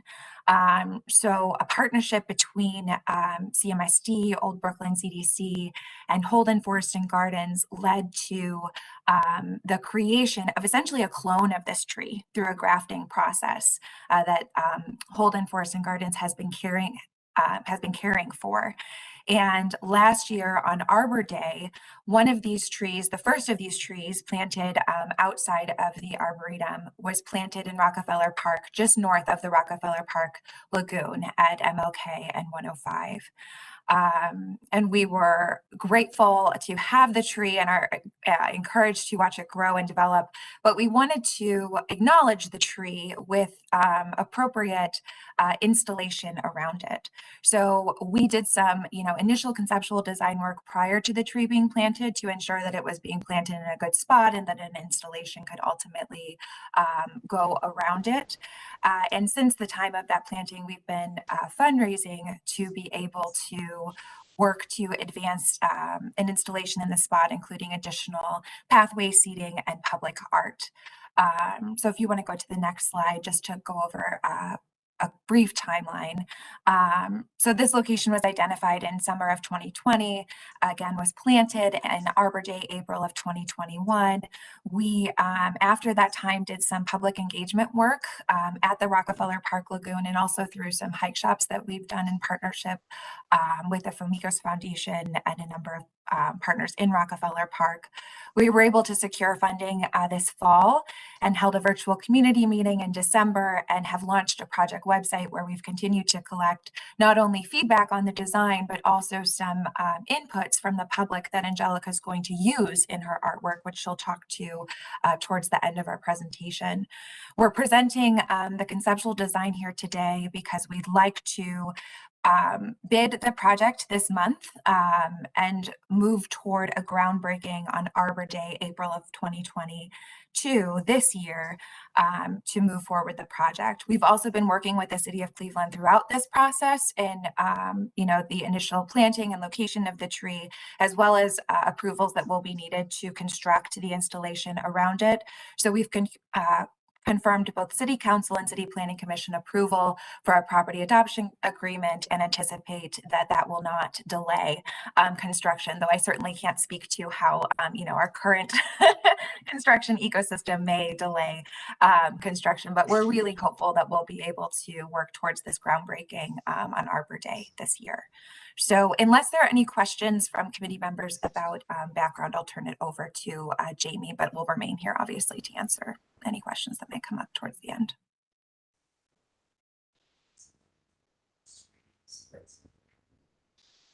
Good morning, everyone. So just to start with a brief overview of Jesse Owens's life. He was born in 1913, died in 1980. He was originally born in Oakville, Alabama, and moved to Cleveland when he was 9. It was one of his early teachers who misheard his name, James Cleveland, JC, with a Southern accent. She heard Jesse, and that became his nickname and how he was known. He attended Fairmount Junior High and East Tech High. Neither of those had training facilities for track, so he trained at the Rhodes High School, which is where the existing tree is still planted. He, from very early in his life, he was setting track records. He was, always kind of a phenom in track and field. He enrolled at Ohio State in 1935. He had already broken multiple world records before the Olympics. It was quite anticipated that he would do well in the Olympics. He won 4 gold medals at the 1936 Olympic Games in Berlin, and you probably know these were Hitler's Olympics. And part of what was so spectacular about his success was that this was really Hitler's opportunity to show the dominance of his kind of Aryan project, and Jesse Owens was spit in the eye of that for him. He won the 100-meter dash, 200-meter dash, 4x 100-meter relay. That was a team event, and the long jump. He set multiple records, broke world records, and he was quite a success. And I think we were inspired by this picture on the bottom right of the screen here, where you see the sort of cohort around him giving the Nazi salute, and Jesse Owens is saluting the flag with his hand by his eye. Next slide, please. But we also wanted to think about, you know, his life didn't end when he came home from the Olympics, and actually he came home to the level of prejudice, racism that we all know existed in the United States at that time. He struggled to find a job. He did many kind of bounced around a little bit. He's one of the few cohorts that was not invited to the White House to be congratulated, and it's thought that was kind of directly related to a race issue. He kind of eventually gravitated back to sort of promotion of sports and athletics held particularly for underserved Black youth. In World War II, he was appointed director of National Fitness Program for African Americans. He lived in Detroit, he lived in Chicago. In 1955, he was named the ambassador of sports by Eisenhower, and he served as the president's representative to the 1956 Olympic Games in Melbourne. And this is thought to be kind of a tacit apology for the snub that he received after his Olympic wins. He was, you know, a coach for the New York Mets. He published a book. He really led a fairly amazing life, despite kind of the, you know, the difficulties that he had as, you know, and as a college educated Black man with a fairly successful past. So we feel like that's important to talk about and celebrate as well. Passed away in 1980. There are a number of memorials to him, one in Alabama where he's from. When he passed, the Jesse Owens Foundation was created. There's a Jesse Owens Plaza at OSU. He won a congressional gold medal posthumously. So he's not an unknown figure, but he is, I think, particularly maybe not quite as present in the Cleveland landscape as you might expect, given his sort of strong connections to Cleveland. There is a Jesse Owens Memorial downtown, a statue of him, I believe. Next slide. So this is the tree. This is the location in the park. We particularly chose this location. It's at the top of the knoll on the north side. It's kind of a beautiful view. It really starts to frame the view back towards the lagoon. And it really, as the tree grows and gets bigger, will provide a place of prominence. We also worked with Holden Arboretum to make sure that the soil was good here and the tree would be happy and thrive here, and the wind conditions and the moisture conditions in the soil would all be conducive to this tree really living its best life. Next slide. So starting to think about what do you do to commemorate Jesse Owens, but also to sort of explain to the public why a tree is meaningful, because sometimes that's a hard thing to, in a park full of trees, why do you make this tree special? What does it mean? So we looked at ways that we could convey, you know, the movement and athleticism that were important to Jesse Owens, and also kind of other ways that trees were sort of protected or marked off in some way that, you know, would help the passerby to go, oh, this is not the regular tree that I see everywhere. What's going on here? And we really were also sort of inspired by the English oak that Jesse, the saplings that they were given was an English oak, and the traditional laurel wreath or olive wreath that's given in the Olympics for this Olympics was the oak tree leaf. So that's what you see on the bottom right here is a relic of those laurel wreaths that all the winners were given, and you can see Jesse wearing his and holding his medals next to that. So, you know, these oak trees were very central to how they kind of formulated the Olympics in 1936. Next slide. This is the location of where the tree is planted. You can see it's not on the side where there's the playground and the gardens and the spray park. We and the pagoda, we originally had that location in mind, but a way to kind of make the tree fit into that and not compete with all the other things. It felt like it was very busy. And when we found this location on the other side of the lagoon, it just immediately felt like the right place. And there's not a lot of other things that are going on there to compete with it, but also it's a beautiful spot that not a lot of people actually make their way to. And we hope that having something there will kind of encourage people to explore a little bit more of the park. The other thing that sort of made it feel like fate is that the loop that you see outlined in pink is almost exactly 200 meters. And you remember Jesse Owens won a medal for the 200-meter dash. So that's kind of, it's like, feels meant to be. We really sort of fell in love with this location. You can go to the next slide. So this is the proposed design. It's the tree, you can see where it's planted right at the peak of the hill. And then as you move back down towards the hill, between the hill and the lagoon, there's a ADA accessible path and along what we're calling the podium seat wall. So it's a bench with a podium. We'll see some pictures of that in a second. And then around the loop, there are 4 markers signifying the 4 medals that he won. So there's a denotation at the 100-meter mark and the 200-meter mark for the 2 medals, the 100-meter and the 200-meter. So, you could get your kids to go out there and be like, okay, run the 200-meter. Now imagine you did that in the time Jesse did it. Just to kind of really get a sense of like what those amazing accomplishments are physically.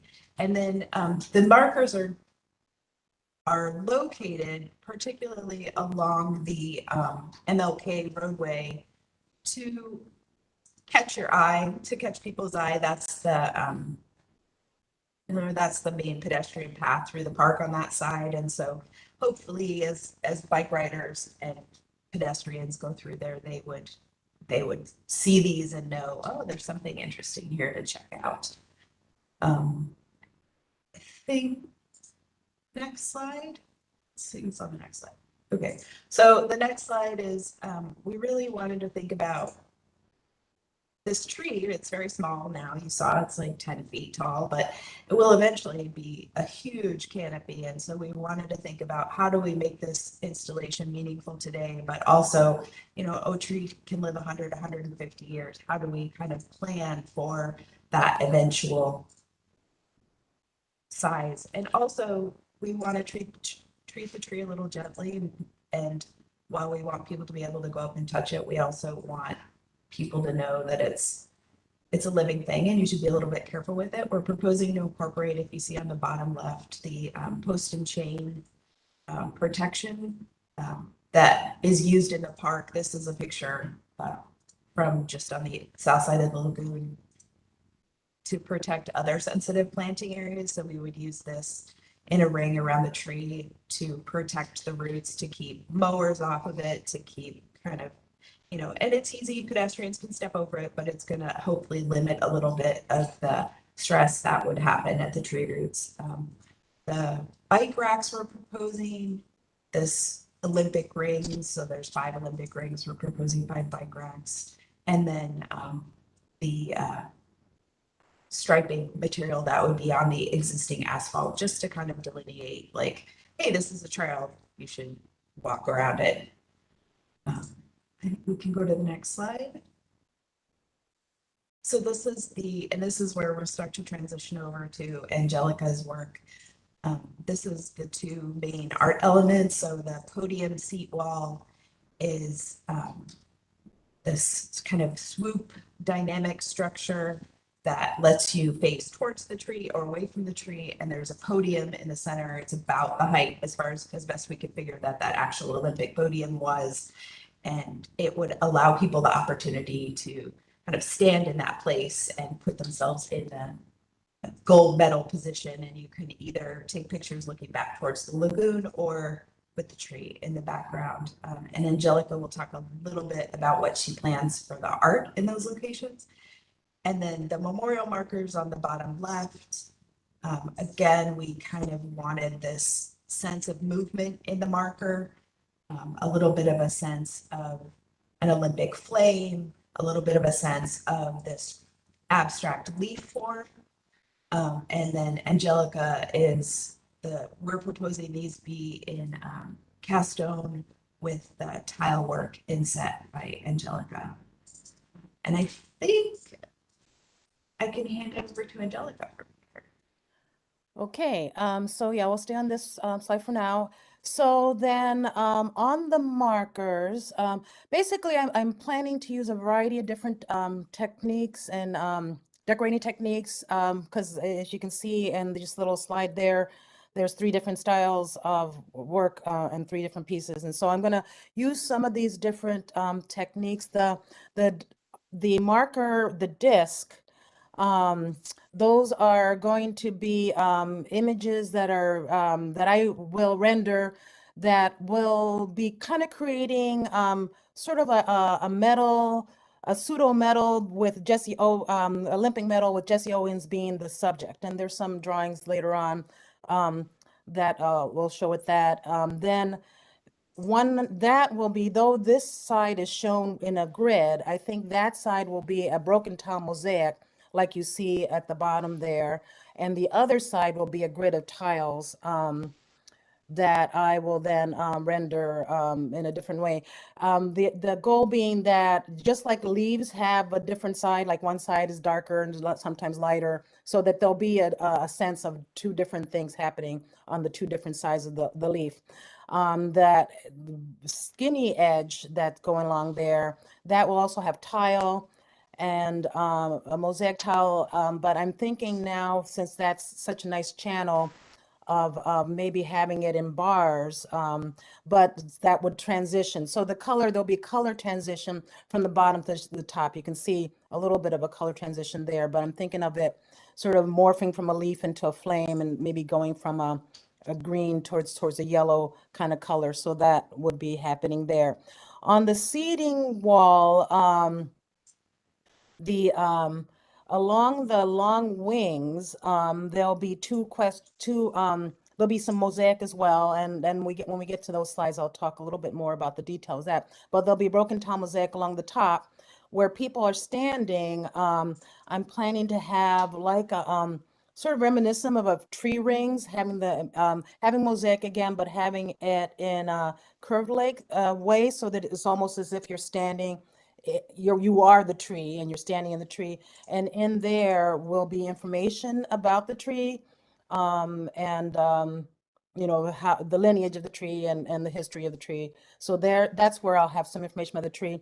On the front face of that, you'll see sort of like that little smudge there representing. I'll render an image of Jesse Owens on the winter stand there. So I'm planning to use one of the photographs, but actually render it so that'll be. And then where it says our neighborhood celebrates, that was a style where I used chalk, like ceramics chalk on tile, and it made for very soft rendering, which I think is a nice technique for rendering black and white images. So I'm going to use that there. We can go to the next slide. And so then this is a project I did in West Park, African-American community there, and in front of the Dollar General. And so that I'm planning to use, this is a, I call sort of like a pen and ink techniques, where I'm do a pen and ink and brush work and wash. So I'm planning to use that technique for the markers. So next slide, please. Trying to remember what, yeah, for the metals, for the round discs, this is this chalk technique, which I'm planning to use then probably on the other side of the leaf, where if it's an ingredient tile, or actually this is where I'm planning to use on the stand for the on the winner stand, podium stand. Next slide, please. And there's a little bit of detail of that one. So next slide, please. And then this is just example of some of the this project's next slide, I think, has a detail, I believe. Yes, of how some of the photographs. So in some cases, I'll render the images. In some cases, I would like to use some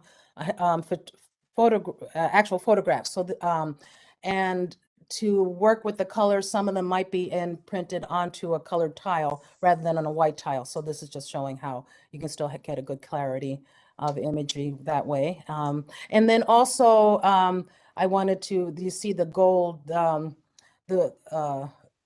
gold coloring in the tile there. I would like to incorporate some gold luster in there so that you get a little bit of sparkle in some areas of the images. So probably in the gold, in the metal, I'll probably use that. And I'm thinking that maybe as I do that transition of color in the mosaic on the leaf, that I might have some incorporate some gold so that those little glints you can see from a distance, you'll get a little glint of gold. Next slide, please.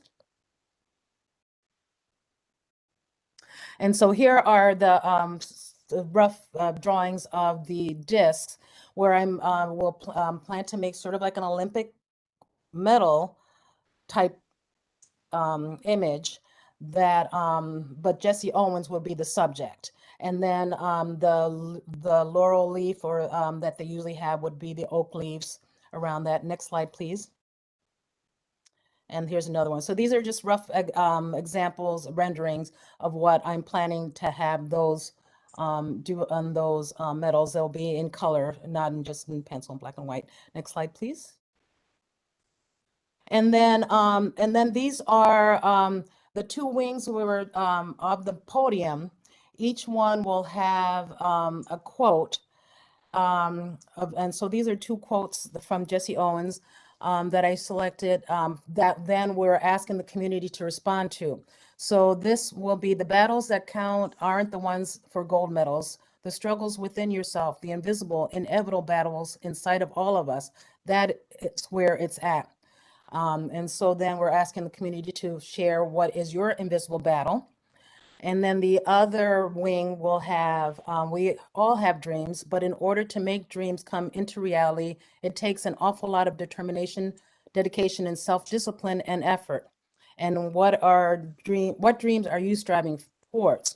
So those will be rendered similar to the Stephanie Tubb Jones mosaic, where I have text in printed on more squarish pieces and those kind of run through.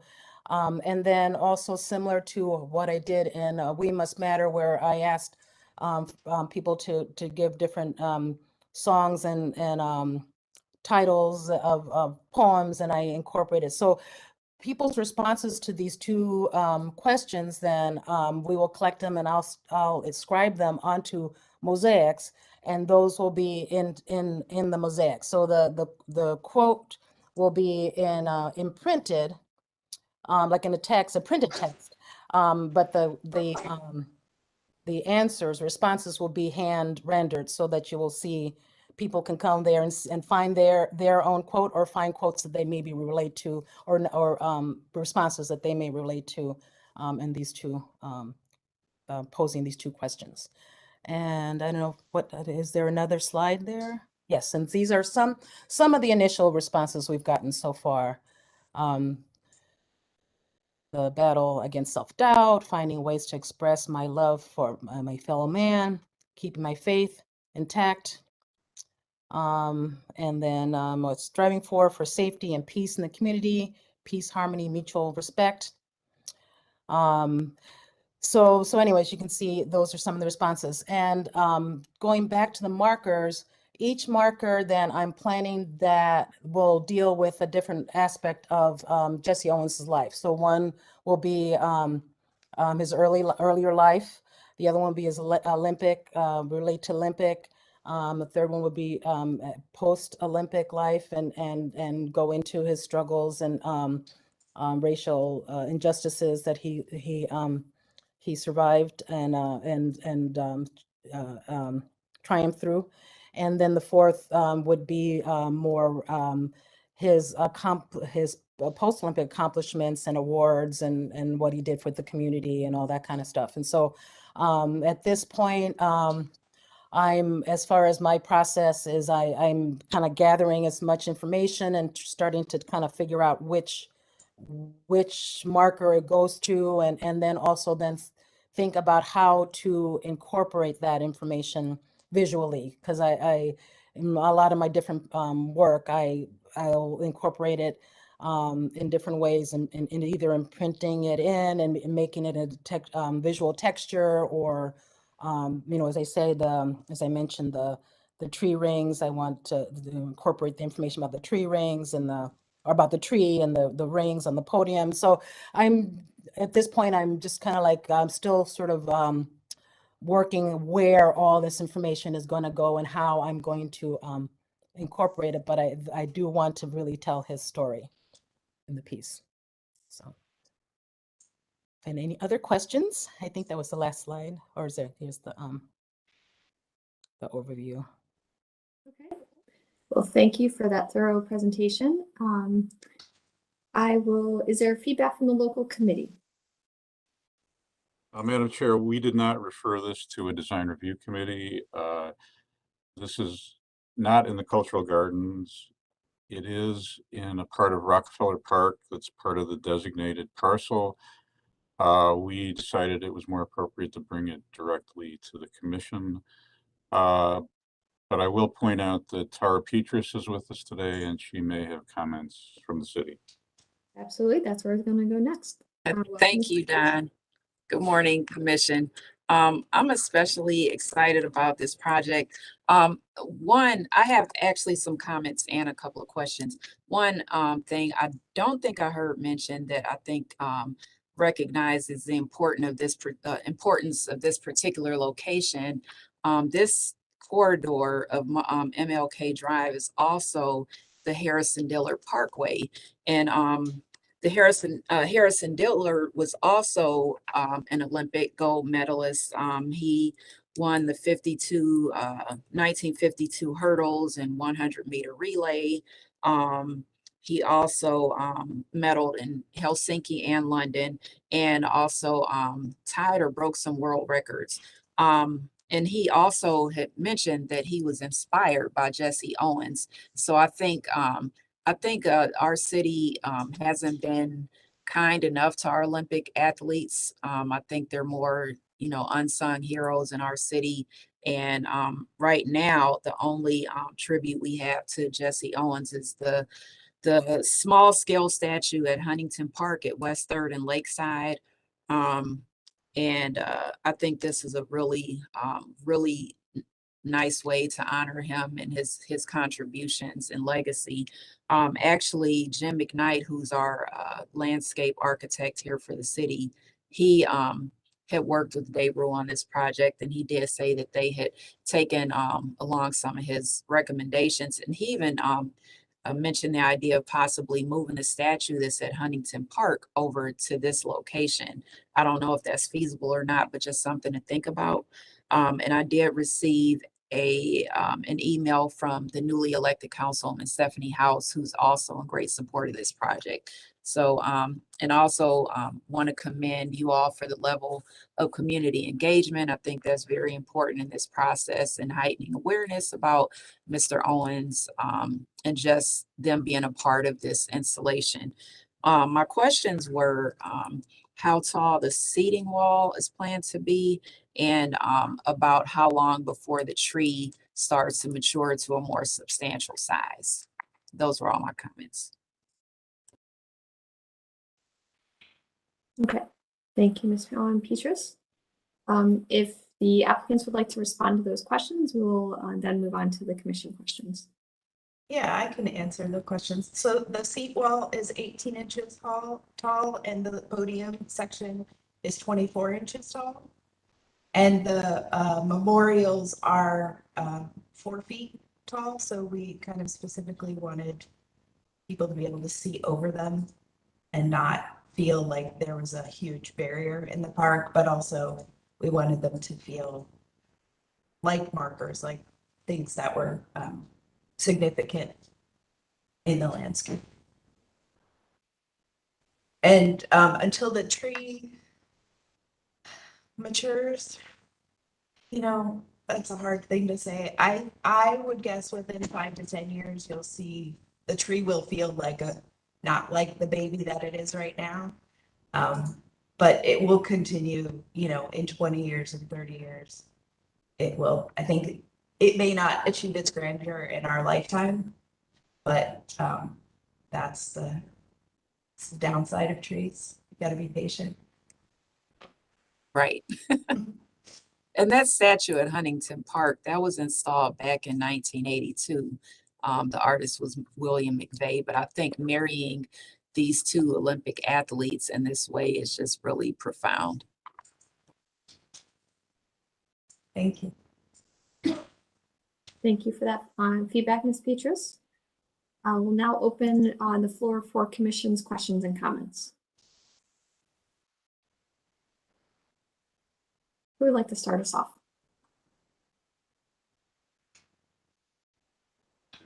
Okay, I will start then while we others decide to comment. I think this is a wonderful installation. I truly appreciate, you know, where or what is trying to be recognized here. My only comments are you wonder if, and this is sort of ironic for me to say this, a little bit more of a literal application could be in some areas done with the art. For example, the bike rack, rather than having them, you know, stacked for the 5 rings of the Olympics, could they actually be turned and installed so that, you know, people driving by could actually recognize the symbol, you know, in that glimpse of them in this specific, you know, perfect position, that they do represent that, you know, the Olympic rings. Is something to bring a little bit more identity and catch people to help them recognize and really you know, visit this location. Same thing about the pedestal. I love the pedestal seating. I think that's great. I only wonder if there's a way to do 2 more mini pedestals so that you could really recognize that he was, you know, he achieved the top pedestal, not, you know, the bronze or the silver, but really, you know, did achieve, like your photograph, he was the person who, you know, won the gold. And then, you know, using mosaics a little bit with the color, like you said, of the gold, silver around there, just to help, you know, younger people recognize this. You know, the Olympics don't have the same impact as they did when, I'll say, I was young. They're more frequent, and it's not, you know, how special they were. They still are, but some of those literal things for people to actually experience, you know, going from, you know, bronze to silver to gold pedestals to help feel what he accomplished, I think could be just, you know, something to think about, you know, as you complete the design of the seating. Because I think that would help, you know, having 2 kids of my own, you know, help them appreciate this even more than they would by, you know, what you're already incorporating here. Those are probably 2 of my comments. I mean, overall, I think this is a great, you know, and well-deserved recognition here, and, you know, in the park, especially having that ability to recognize the distances that he ran and have people sort of, you know, run the run, walk the walk that he did to accomplish his achievements. Those are my comments. Others from the commission, questions and comments?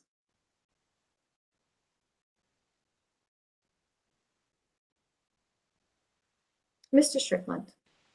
Thank you, Madam Chair. I think this is a great project. Jesse Owens certainly deserves this level of recognition within our city. And I think the location is fantastic. Procedurally, this is listed as a concept plan, but it sounded like the time frame that is the objective here for the installation is fairly aggressive. And I'm just wondering what the applicant's plans are to, this is a very comprehensive, I'd be ready to vote on it today. So I wanted to know what your plans are to bring this project back for a formal vote. Thank you, Mr. Strickland. I can respond to that a bit. We felt like we had concretely the forms of where we wanted to install the public art and the installation itself.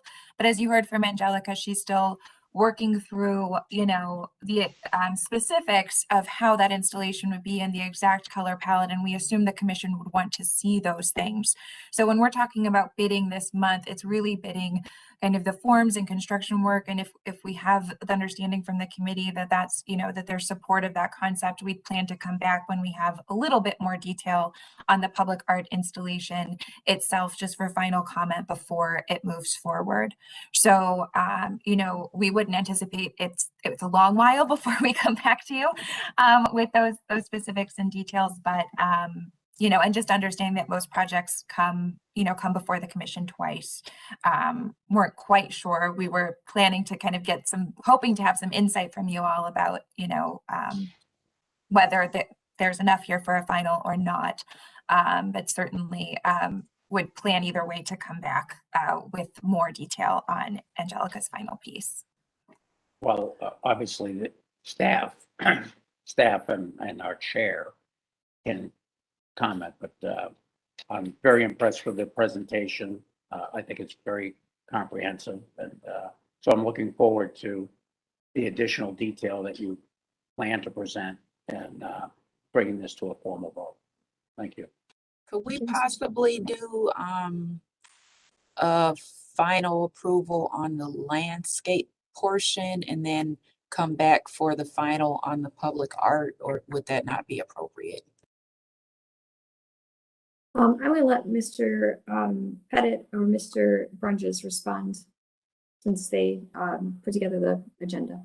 And then can I also just add, as far as my process is that I can't really I can work on some components, but I really can't work on the mosaic until the elements are cast and I go physically make a tracing of the form and take it into my studio. So that is why I'm not at that stage so much, because that's still, the physical part is still far away, because I need to get a physical, you know, for me to actually work. I could get closer to planning and bring something earlier before that, but anyway, that's why they want to get those forms ready, because there's a lot of lag between when I can get the work done and when the forms are made. So anyway.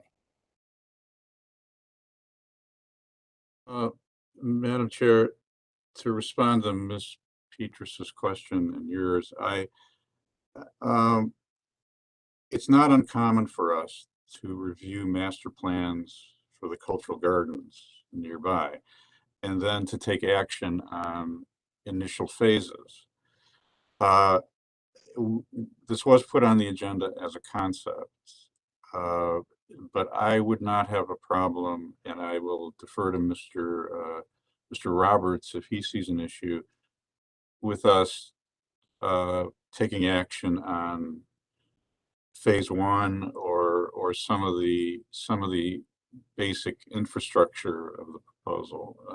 I think that could be appropriate based on our previous practices in the cultural gardens. Thank you, Mr. Pettit. I think the commission has discretion to do exactly that. Certainly, if the applicant would prefer that or would request that, it would be appropriate, and we could move forward in that staged manner as you suggest, Don.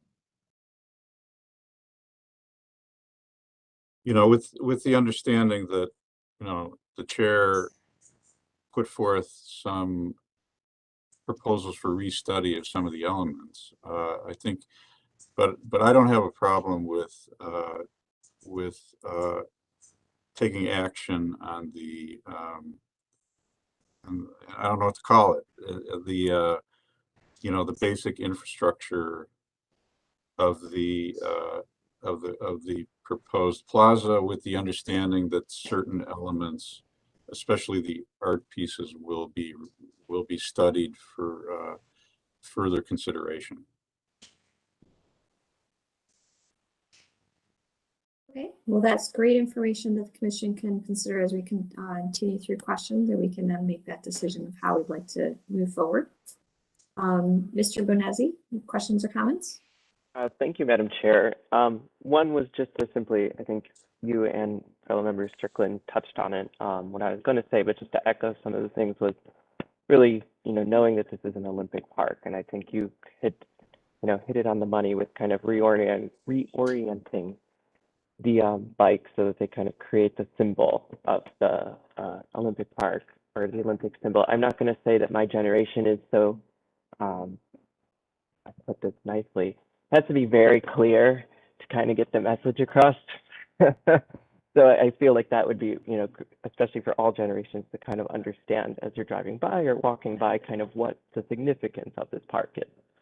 And then the second was, suggesting that kind of could we separate it into the art part and kind of the core infrastructure. Again, this is another weird deja vu moment as I was reading about this morning in my morning news cycle as I go through things, and I was like, exciting new park to come in, or proposal for park is coming to Landmarks. And I was like, the universe is doing this to me today. But that's an aside.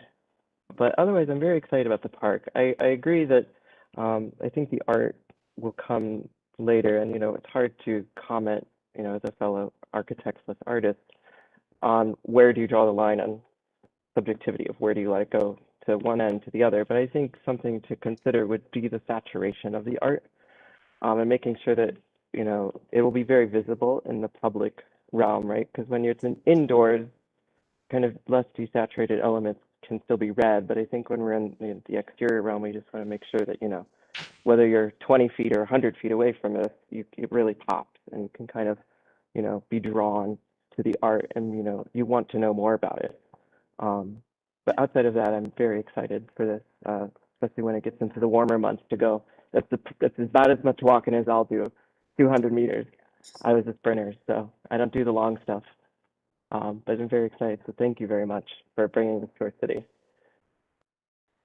Thank you, Mr. Bonazzi, for that feedback. Other questions or comments from the commission?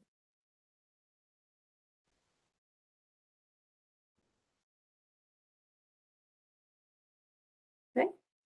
Well, we do have that option that I would open the floor to the commission to decide if we would like to just maintain this as a conceptual review, since there is no voting in a conceptual review, it's just for feedback, or if we would like to, if the owner would like us to move this up for a final approval for a certificate of appropriateness. If the commission members feel comfortable with that, allowing some level of approval with a certificate of appropriateness, whether or not it's the full project with conditions that the public art come back, or that it's limited to, the infrastructure presented, the infrastructure and forms presented with, the second component to come back, that would, we would certainly appreciate the commission's, having some level of approval, formal approval from the commission as we move forward. Thank you for that. Mr. Bonazzi, you had additional question or comment? I would be supportive of that, especially after hearing the process by which, the artist needs to take to kind of undo her work, that she does need that infrastructure to kind of go into the next step. I would be supportive in kind of splitting this into this like two-phase approval process. I don't know how my other commission members feel about that, or if anyone would second that idea. Feedback from other commission members? This is Bob Strickland. I would be supportive of proceeding in that manner. Thank you, Mr. Strickland. Feedback from other Michelle commission Anderson, I also would be supportive of splitting the project in two like that. Thank you, Ms. Anderson. Great for us. I agree. All right. Well, I think that is half the commission, including myself. I would support that, knowing that the art is a little bit more subjective and needs the background for that installation to be finalized. I do agree with Mr. Bonazzi's additional comment about the colors and the exterior. I would just encourage you to play off the Olympic colors too. Obviously, the more you can reinforce the impact or the really what made Jesse Owens known, helps people just reinforce, his importance, not just there, but throughout the entire history you presented. Okay. Thank you for those comments. Are there additional questions or comments from the commission? Would someone like to put forward a motion?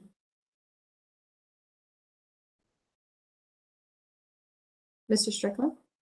Thank you, Madam Chair. Yeah, I would put forth a motion to approve the first phase, essentially, of this project, the landscape plan and the infrastructure plan as presented, with consideration of the seating wall being configured so that the central element be a tiered podium, and that the bike rack be reoriented so that it does present the traditional configuration of the Olympic rings, and that the colors also be representative of the traditional Olympic colors, and that the art portion of the project be presented as a second phase. Thank you, Mr. Strickland, with very concise conditions. Appreciate that. Do we have a second? This is Jonathan. I'll second that. Thank you, Mr. Bonesi. So we have a motion and a second. Any further discussion?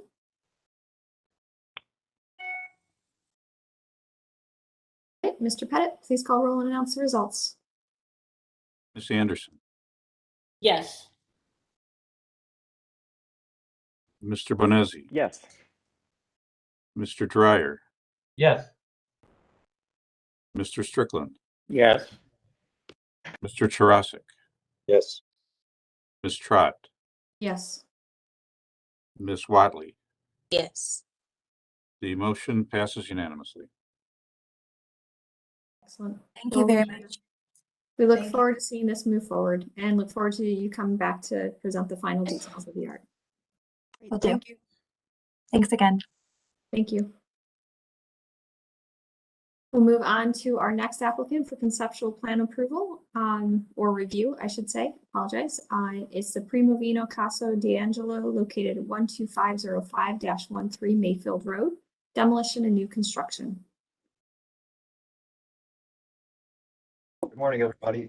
Thank you for having us. My name is Matthew Weimer with WXC Development. Also here we have Jack Bialowski, Robert Maschke, and Robert Fatika. You in the picture? Oh, can you see me? Come around behind. Okay. Sure. Can you see me now? Yes, they can. Thank you. So we're really excited to present this project with you all. I know it's one that's come before the commission a few years ago. And I think you will all be excited when you see some of the positive changes, the improvements to the plans, to the designs that we've been able to make recently. And with that, I will let Robert take it away. Thank you, Matthew. Can we go to the next slide, please? So the red area in the center of the screen is the site for Casa d'Angolo, which means the corner house in Italian. This was a project, as Matthew stated, that was approved about 7 years ago with Robert Fatika and Carmen Armenti, who were the developers of the project. As they moved along, they decided that this was probably too large of a project for them to take on, and that's when they enlisted Matthew Weimer and his firm WXZ. Matthew's a longtime resident of the neighborhood. He lives in where it says number 12, which is the Villa Carabelli projects across the street. He's been there for about 15 years. Robert's a longtime resident of the neighborhood, 73 years. And just to put it in context, the building sits on fronts Mayfield Road across from Alta House and has access off of East 126th Street. And with Matthew's involvement in the project, he was able to acquire a parcel of land on East 124th Street, which gives us access to the building as well. The two streets are almost 12 feet in height difference due to the sloping of Mayfield Road and the sloping of East 124th Street. So it allows us to take parking off the street and put it underneath the property. Just as a point of reference, the original project approved, we had 7 parking spaces that were taken off the street and were coming off of 126th Street. Now we're able to get 15 spaces underground off of 124th. And as you'll see later in the presentation, we're able to provide 3 guest spots surface underneath the building canopy off of 126. So we're able to increase our parking and pull it off the street and also not block a dead end street of 126. Next, please. And also, I'll just add, from a traffic and safety standpoint, our goal in doing that and acquiring that small piece off of 124th Place was to mitigate any issues that would arise with waste collection, delivery vehicles. 126th is a dead-end street, and it's kind of an awkward configuration in that it curves slightly as you get just off of Mayfield. So when people pull down, not knowing it's a dead-end street, they also can't see that someone in a car or truck may be coming back towards Mayfield. It causes them to have to back up on 126th and try to reverse onto Mayfield, and it's just a major safety issue.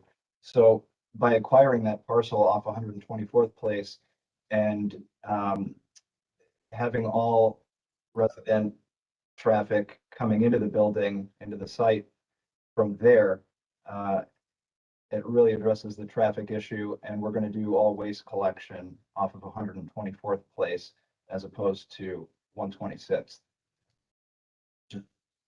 These historical photographs just show on the Little Italy's 1930 image, the existing building. You could see just the edge of the stonework. And then in 1968, when it was the Italia Supper Club, the building was in disrepair and it was stuccoed over. And since then, the building was used subterranean. So the Primo Vino restaurant was in the basement. The building turned its back to the street, and the first and second floors were never habited. It was all in the basement. And what we hope to do with our project is activate, the upper end of Mayfield Road and activate the retail back to the street and get the building out of the basement. Next, please. This just shows the existing building as it sits now. The view looking northeast is the old Primo Vino building. You can see the stucco panos and some of the faux brick that was just applied on top of the masonry. The photo to the right is the rear of the building from up high looking southeast. The next photos, please. You could see some close-ups of the building, and you could see the stone wall in the middle pulling away.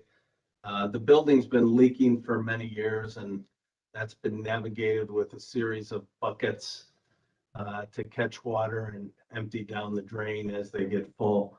But we've looked at this building for a long time and to bring it back to a useful life was just cost prohibitive. Next, please. So this image is a precursor to the next series of slides that you guys have amazing staying power, by the way, lasting this long. So we're going to try to zip through these as quickly as possible and appreciate your time. But this quilt of material and color, we took pieces of every building from the Mayfield Road Station at the bottom of the hill, all the way up to the cemetery, across the street, the Villa Carabelli, and all the way back to Tony Brush Park. And we just wanted to show you the varying degrees of color and material and tried to show them all in relatively the same scale from the existing buildings. So as we go to the next series of slides, I'm going to have Jack kind of talk about the character and scale of the neighborhood. So we've been thinking a lot about the context of Little Italy, its roots, of course, as the home of the Italian Masons who built the Mayfield Road and Lakeview cemeteries just up the hill. They lived just down the street. You know, from its modest beginnings to, you know, what it is today, which is a really vibrant community neighborhood. It's quite eclectic. It has lots of different roof forms, heights, shapes of buildings. It has its community anchors in the church and lots of different gable sizes and shapes, all making their way up and down Mayfield Road, which is on this slope. And as you saw from the quilt, a lot of different types of materials all incorporated together. Next slide, please. Here we are looking across the street at similar conditions and also some of the more recent interventions. So we have some taller buildings beginning to infill the neighborhood and increasing density in a way that's been encouraged in the city, but that needs to be done in a way that is appropriate for scale, for human feeling on the street, respecting the strong pedestrian nature of Mayfield Road. Next slide, please. Just continuing to look at some of the larger buildings that have more recently been, that have sort of intervened into the neighborhood. Next slide, please. So this is, and next slide. Again, a close-up to see some of these larger buildings and the variety of materials that are being used here. Next slide, please. And next slide. And next slide. So here we are at back at our site between 124th and 126th. And you see the allowable building height of the right-of-way, of course, in Mayfield is 60 feet, and this represents the 60-foot high envelope. Robert? So what we wanted to show is that this is where we've always been from the original building that we had approved. But we wanted to show, since that our original building basically kicked off the building boom in Little Italy, and we were kind of left behind. There were 4 buildings that are subsequently built in the neighborhood, and we just wanted to show you kind of where massing is now. The sites that they're on could take those widths of building, but if we go to the next slide, this is Quattro, which is down on Tony Brush Park. You could see the size of the building that's been put in the neighborhood, and then it shows our building lot limit. Go to the next one. Just to help understand the scale. Yeah, just to see scale of new buildings. This is Mayfield Station next to the Rapid Station at the end of the street. And then the final building, which is right across the street, which is La Colina. So you could see the the larger buildings in density. We did not put the building in that's next to Baricelli because it's not in relationship to our building, but we thought these three were. As we go to the next. So this is our massing diagram of how we got to where we are. The existing building in the middle is the Primo Vino building as it is now, with an open lot behind. If we can go to the next slide. We propose to take the building down, reclaim the existing basement under Primo, and then excavate the land north of that, and then have access off of 124th Street down into the basement. The next slide, please.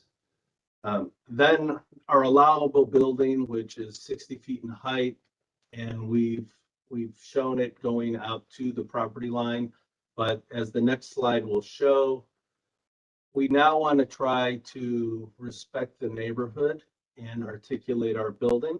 So we start to push in the north end of the building to give relief from buildings and carve out underneath where we can drive underneath and provide some surface parking and access to the retail. In the front, we've pushed back part of the retail so that our doors, as they swing out, are not swinging into the right of way. They provide a little bit of overhang and cover. And we've also articulated from the top of the second floor up, so the third floor, fourth floor, and fifth floor, we pushed it back because we want to give relief and we want to respect the massing of the Mayfield Road street adjacent to us. So as we go to the next slide, you can see that we've even started to push in and articulate our shape even more to help give more relief and articulate that so we can identify the streetscape line of massing. And then finally, the next slide, we started to carve out even more for the residential areas and provide covered terraces and balconies. Those occur on the other corners. It's just from this view, this is what you see. And then the last slide is the composite kind of form of our building. It should be noted, and you'll see an image later, but the buildings to the right, and I don't see, can I? No, it's gonna. Oh, I don't, do you see our cursor or no? Well, the buildings to the right that kind of have carve outs in the ceiling or in the roofs on the slope. Yes, right in there. That's via 126. That is actually the first phase of this overall development that WXC has done. And those are 3 townhouses that came before this body and were approved a few years ago. We'll show you an image of them. The rear townhouse is up. It's been sold. The other 2 townhouses are under construction and they're getting ready for masonry. And those are about 45 feet in height, and they are adjacent to the townhouse that Frank Gallucci built, which is just south of those. So we can see that in the next drawing in figure ground, I believe. So in this drawing, we're showing the various heights and the relationships of the open spaces, the street, and how our building, Casa d'Angelo, will participate in that. You'll see later in some of the other renderings. So you'll see that across the street, we're at 52 feet, down the street, we're at 68 feet, and behind up 126, we're at 45. So we feel that this building mitigates between these larger and smaller building masses. And we particularly like the way that this building sits at the end of the street and sort of creates a piazza for where the bocce courts are now. You'll see in the renderings how this has been treated. We think that this building is going to make a really great contribution to this location. Next, please. So I'll briefly take you through the plans. This is the parking level plan, which you come in off of East 124th Street. It's all subterranean. The building structure is poured concrete, so it's going to be concrete, column, and slab. The driveway off of 124th down in we're planning on permeable pavers, and it will also be a heated drive. The slope is about 18 inches in grade difference from the street down in. So we want to make Not too severe. it's not severe at all, but we wanted to make sure that it's heated, no slippage, and then mitigate groundwater through the permeable pavers. And then just to the edge, the north edge of the driveway is a green strip where we want to have plantings and landscaping. And you'll see the landscaping integrated on almost every floor of the building to bring green space to the streetscape, much like we did on via 126 as well. So below here, we have 15 spaces. We have our core, an elevator, our trash room, and some miscellaneous storage. All of the parking spaces, both surface and underground, are going to have electric charging stations. We're going to gear up that we can address the needs of what people are going to drive. And so we'll have the ability to have personalized electric charging at each space. Next, please. This is the retail level. The orange area is an Enoteca. The beauty of this Enoteca is Robert Fatica, one of the original owners of Primo Vino, and arguably one of the most knowledgeable people in our country on Italian wine. In fact, he probably introduced most of the Italian producers that are in this country now to America through distribution channels for the last 40 years. He wants to come back into the project and manage an Enoteca. An Enoteca is a wine bar in Italy that serves really nice bottles of wine, wines by the glass, but also small plates to go along with the wine. And so it would be great for him to come in back as the operator. The Enoteca would engage the street versus being in the basement. And, you know, it would just activate this end of the street. In the reddish color, that would all be for the Casa d'Angelo condominiums. So that would be their entry, trash room, elevators, building office, lounge, lobby, those types of things, and entrance off of 126th. And then when you drive around behind the building and park underneath, there are three guest spaces, and there's covered area for people to put their bikes and lock their bikes. And, you know, if it's raining, it's covered from the elements. Along the strip on Mayfield on 126th in the setback area,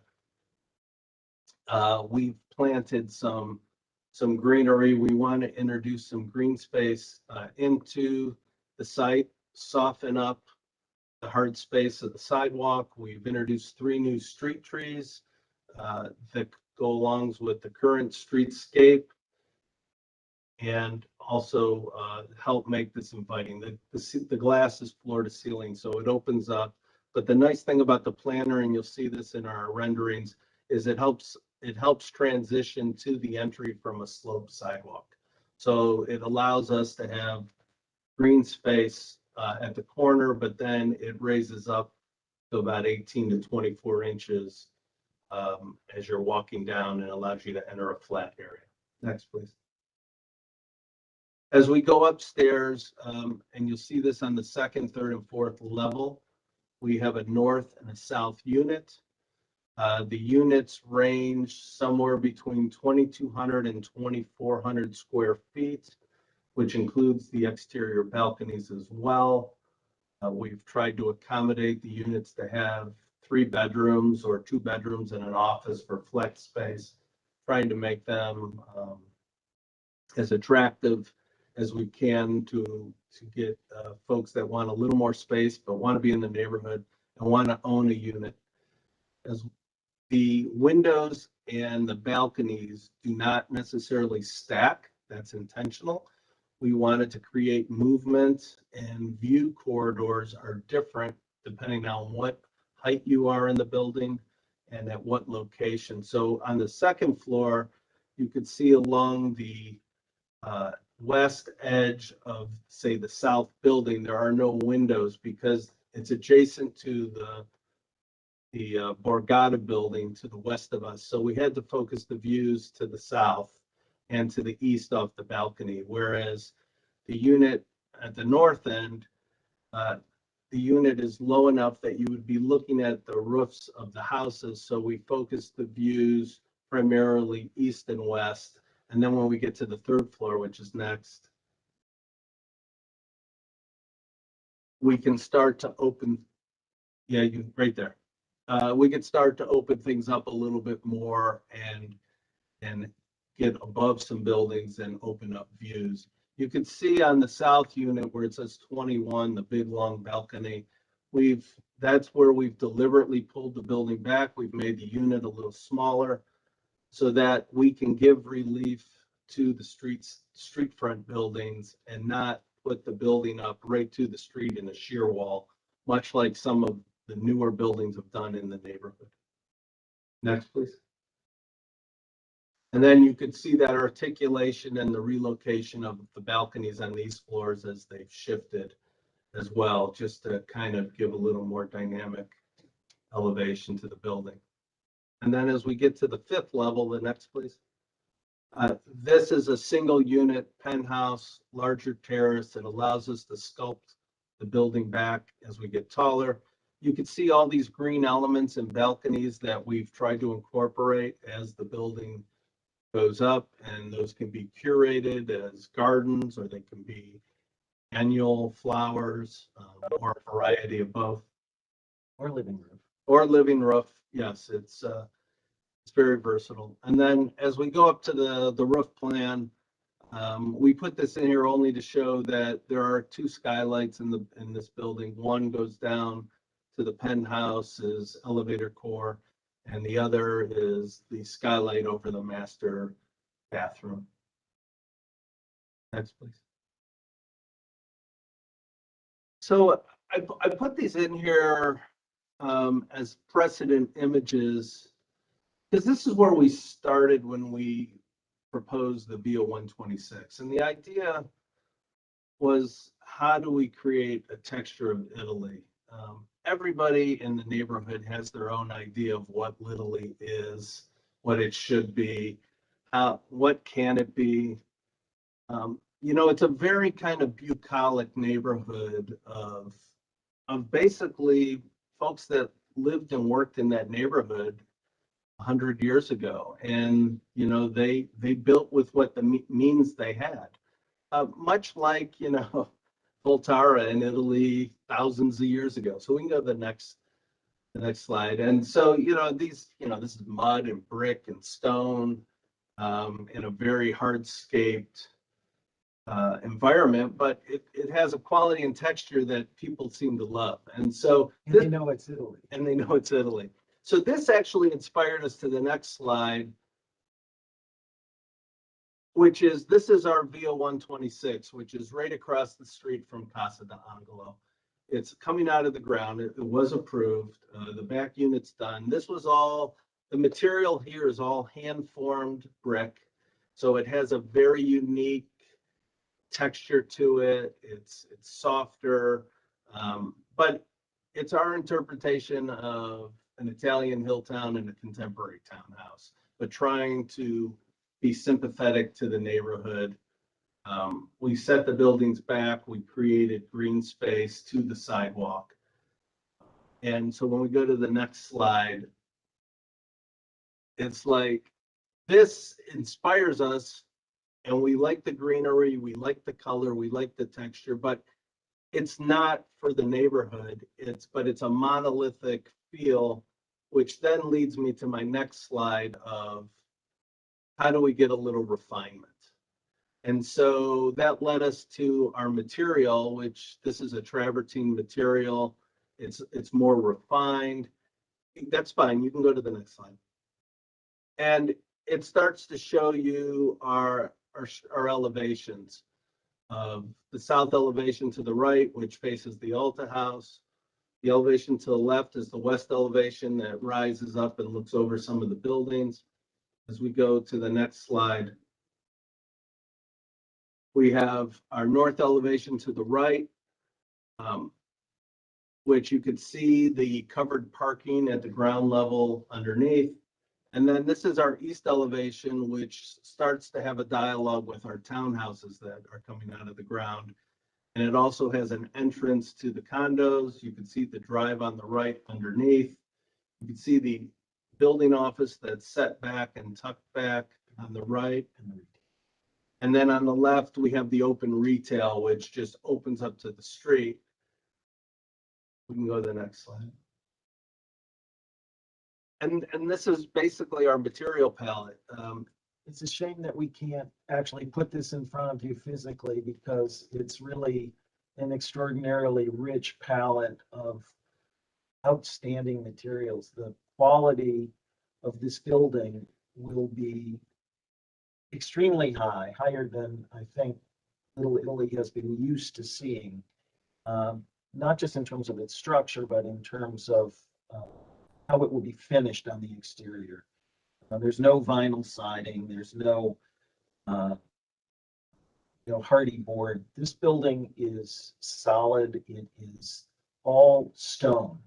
So it will be the same type of landmark in the community that the church is further to the west. These are all authentic materials. We're looking at travertine panels. We have thermally broken metal windows where there's windows that are continuous and we have areas of space. We're going to use insulated metal panel so we can accentuate our openings. You can see the planters. That's just one possible planting. We see a variety of different plants throughout the building. The trees are a honey locust because that's what's in the neighborhood right now. They're honey locusts. We just wanted to match that.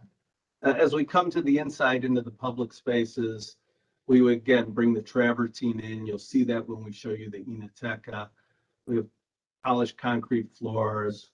We have a statuary marble, and we have some caramelized bamboo panels to bring in some warmth and richness.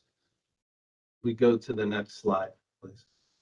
So this would be looking at the building from Fairview, which is just west of the Bocce Court at Alta House, which is where the red wall is. So you would see this. This is more of a dusk image. We go to the next slide. This is Jack, where Jack alluded to, Piazza Bocce, which, the building helps complete, that really active space that is pretty much used year round, unless we're in snow or rain, but it's a very active community space. And by having an Enoteca and, or ownership residential across the street, I think it really adds to this end of the neighborhood. And then as we finish with our last slide, this is looking west, and it just shows you how we've really tried to engage the street. We've opened up the corner. We're exploring, are those windows going to be operable? We'd love to see them operable at some point, where on good days you can open them up and really have an indoor-outdoor space. We're showing some lighting of our street trees. The one thing we didn't really talk about, and you can't see it in our renderings, but at the edge, just inside the stone facade, we have a continual line at all the balconies and overhangs, lighting.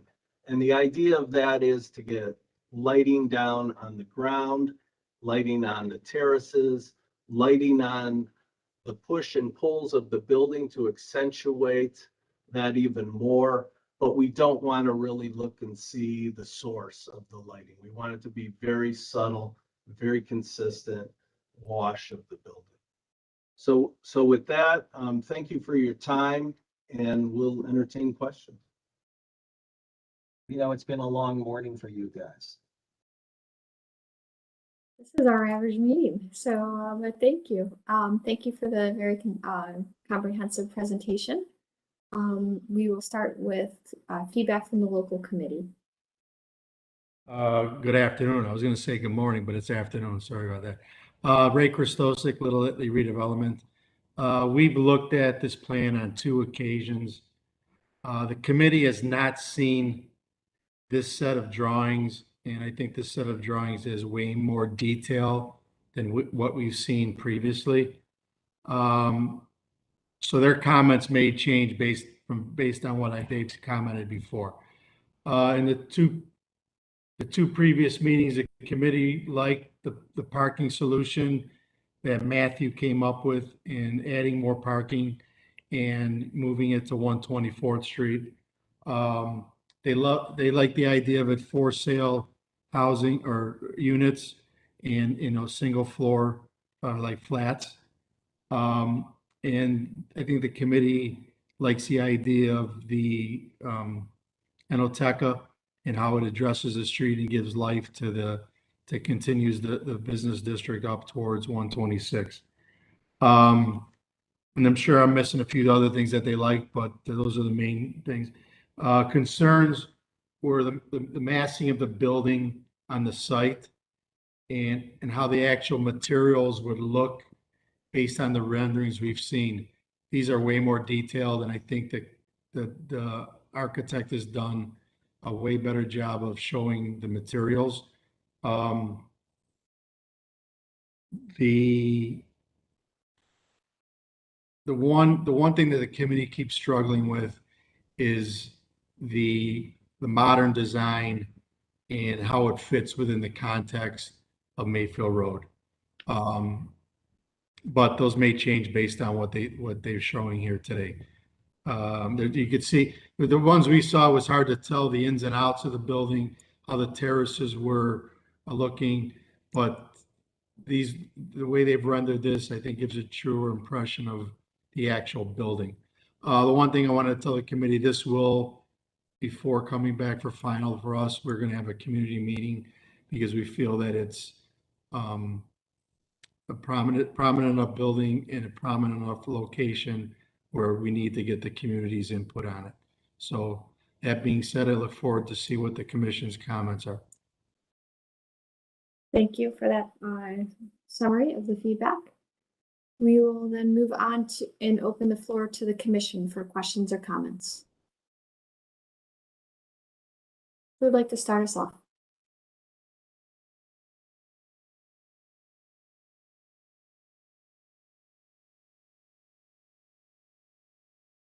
Who would like to start us off?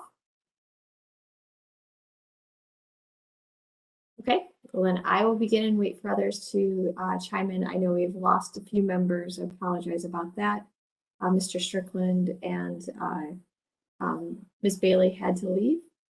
I guess my initial feedback is I think your material palette is beautiful. I think the quality of materials you selected are amazing.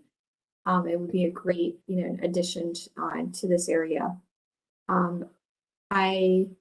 The modern design is just because of, its adjacent context. I think it's, I'm still contemplating and digesting it.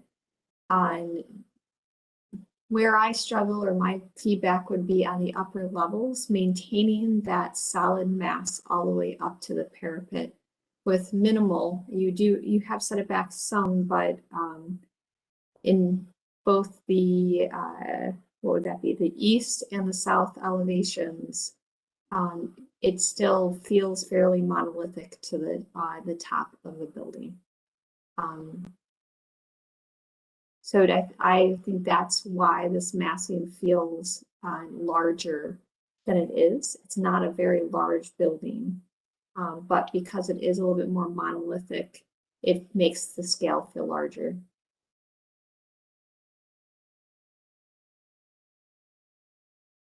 I do like the retail on the first floor and your solution for the parking, and how you have the goal to reactivate the street, similar to what the local committee said. I think that's great design and solution there, and how you've handled both visitor parking and resident parking separately to accommodate both. I think that was a great solution. Those are some of my initial comments. Ms. Anderson?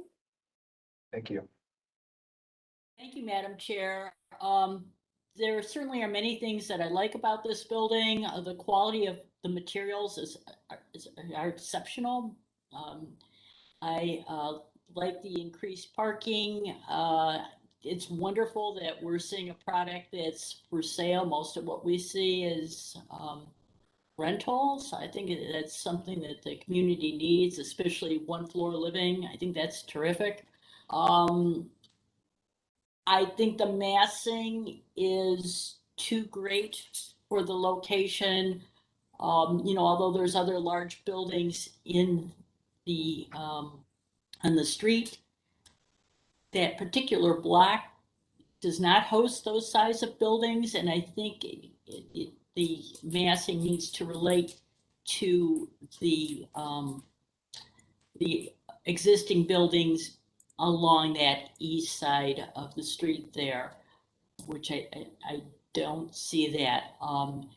I think this design would be smashing in a lot of different locations, but I think it's too contemporary for this particular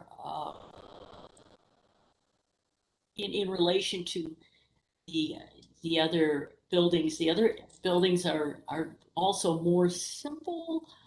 There's a lot of articulation here, which I think makes it a little busy for this particular location. Again, I think it would be smashing somewhere else. I think it's too inconsistent and too jarring, especially given the massing of the building. It's disappointing for me to have to say these things, but I have to look to the historic district guidelines when assessing these designs, and I think it's not in compliance with those guidelines from those standpoints. But again, there's a lot of things to really love about this design. I definitely think that there's and your presentation was beautiful. It was a magnificent presentation. But those are my comments. Thank you. Do we have an opportunity to respond to any of those comments, or should we wait? Go ahead. Well, respectfully, of course, we disagree. And on the one hand, the concern about it being too monolithic, and on the other hand, saying that it is overly articulated. Well, which is it? The purpose of the articulation is to break up the massing.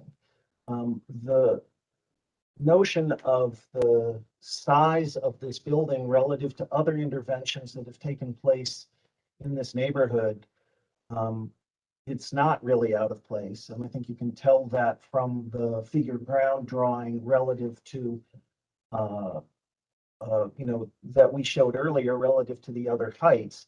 In fact, if this building were smaller, if it were lower, a couple of things would happen. One is that the space would leak out. Instead of this piazza being a node, which has a marker at this end of the street, in the same way that the church is at the other end. And of course, a project of this quality would not be possible if there were not the amount of density that is reflected here. So I appreciate the comments. Also, relative to the notion of historic district guidelines, I think that historic districts and historic sort of dogma is that buildings should be built to reflect the time in which they are built, not to be pastiches of historic character of the past. This is a building for now, but it's also for this coming century as well. It is in keeping with the neighborhood. It's in keeping with the roots of the neighborhood, both in Italian prototypes as well as in the monuments that we see in the cemetery right along the way. So respectfully, we disagree with your comments. Well, thank you for your response. I still feel that we can't have an anything goes when it comes to bringing in a contemporary structure. It has to have some sort of relationship to the existing buildings in the built environment. Otherwise, there's no point in us being here and making these assessments and judgments. You know, I appreciate that, Ms. it's Anderson. I think irrelevant. that this building does have relationship to it. I think that other interventions that have taken place in this neighborhood, other buildings that are larger and of lesser quality, which are much more eclectic, which have been approved by this body and which have been built, will be much less lasting and important pieces of architecture and anchors and icons for Little Italy than this building has the potential to be, should you approve it. Thanks. Take your mask off, Robert. I certainly don't want to debate the aspects totally of the building structure. What I feel is so important, historical standpoint, my life as a resident of this community, that although we're here to talk about a building, what I'm trying to present is something more than a building. There's emotion, there's history. And I think that somehow we look at what is modern.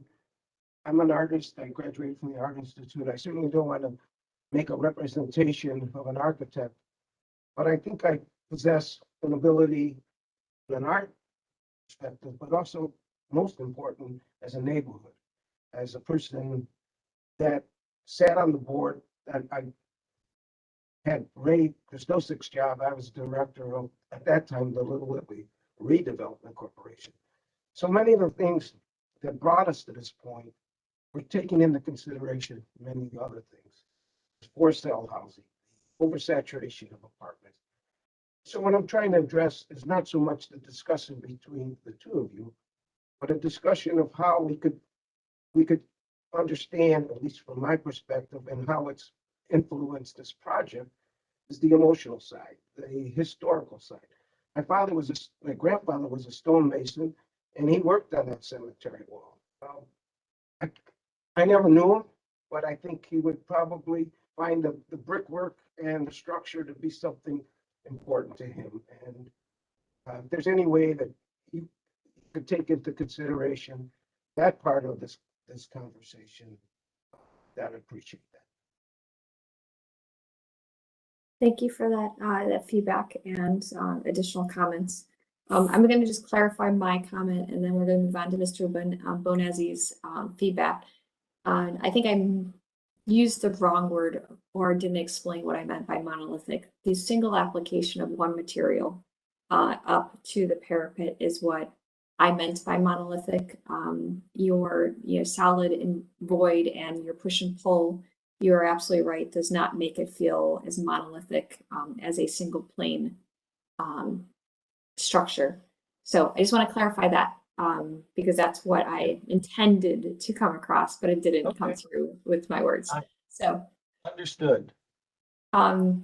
Bonezzi, your feedback? Thank you, Madam Chair. I'm going to go in the order of the presentation, and I will treat this as I would an academic project, which is that this has the rigor of a caliber of architecture that you don't get to see every day. This is a caliber of architecture that comes along when you have the right client and you have the right designer and you have the right vision and the right site. And it's a great opportunity to do something great. In that sense, I mean, when you look at this presentation, you have a, attention to detail of urban analysis that is, up there with any grad project or, great architecture studios that we surround ourselves with. And you have truly analyzed what you want to do, and you have a concept of how you want to achieve it.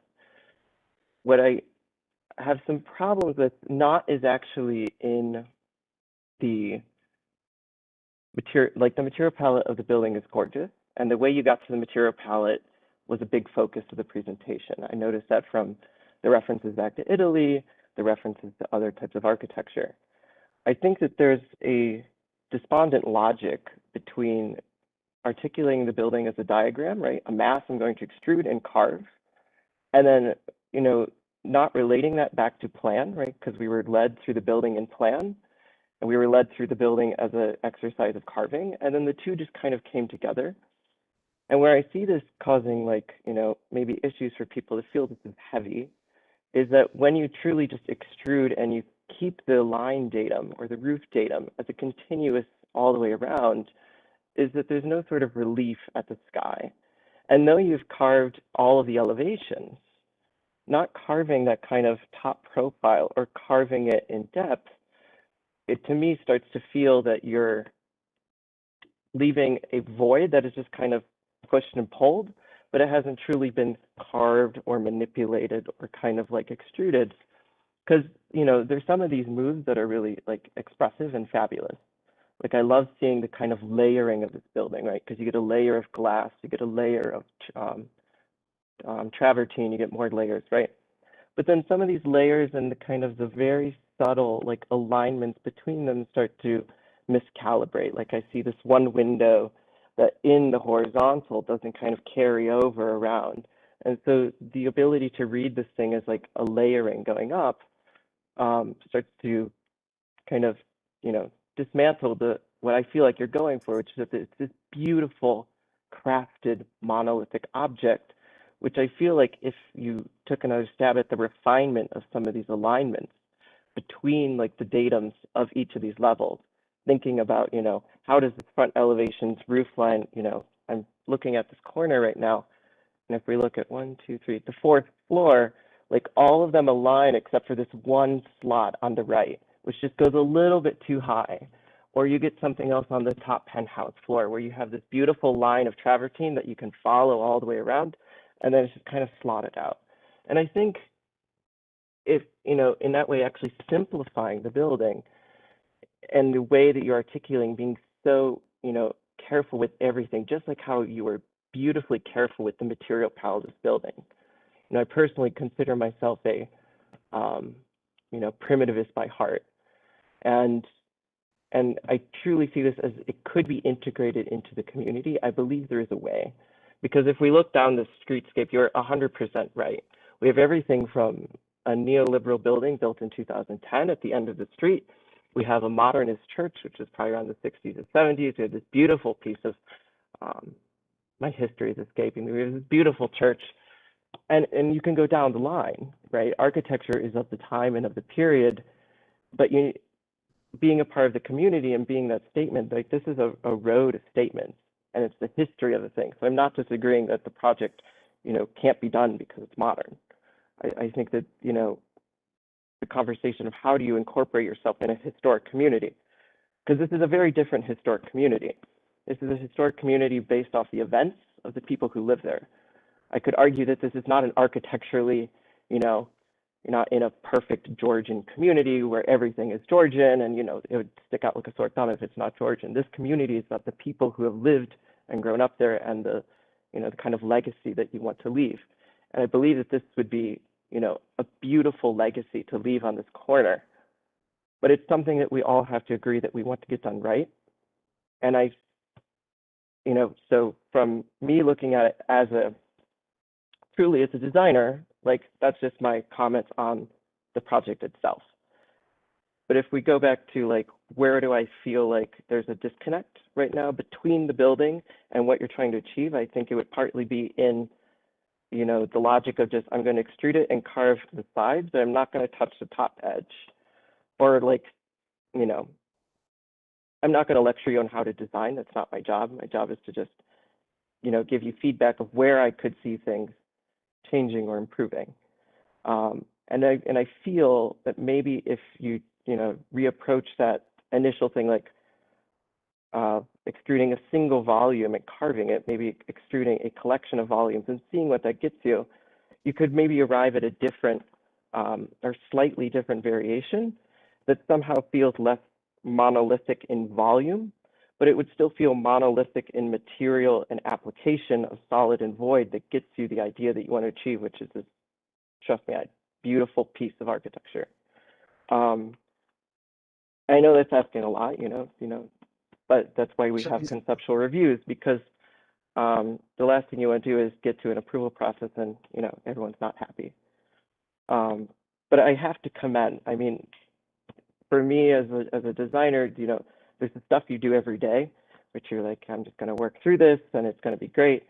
But then there's the stuff that you really get to shine and you get to pour your, heart and energy into, like, leave a legacy. And I think there's an opportunity here to do that. But we obviously everyone wants it to be right.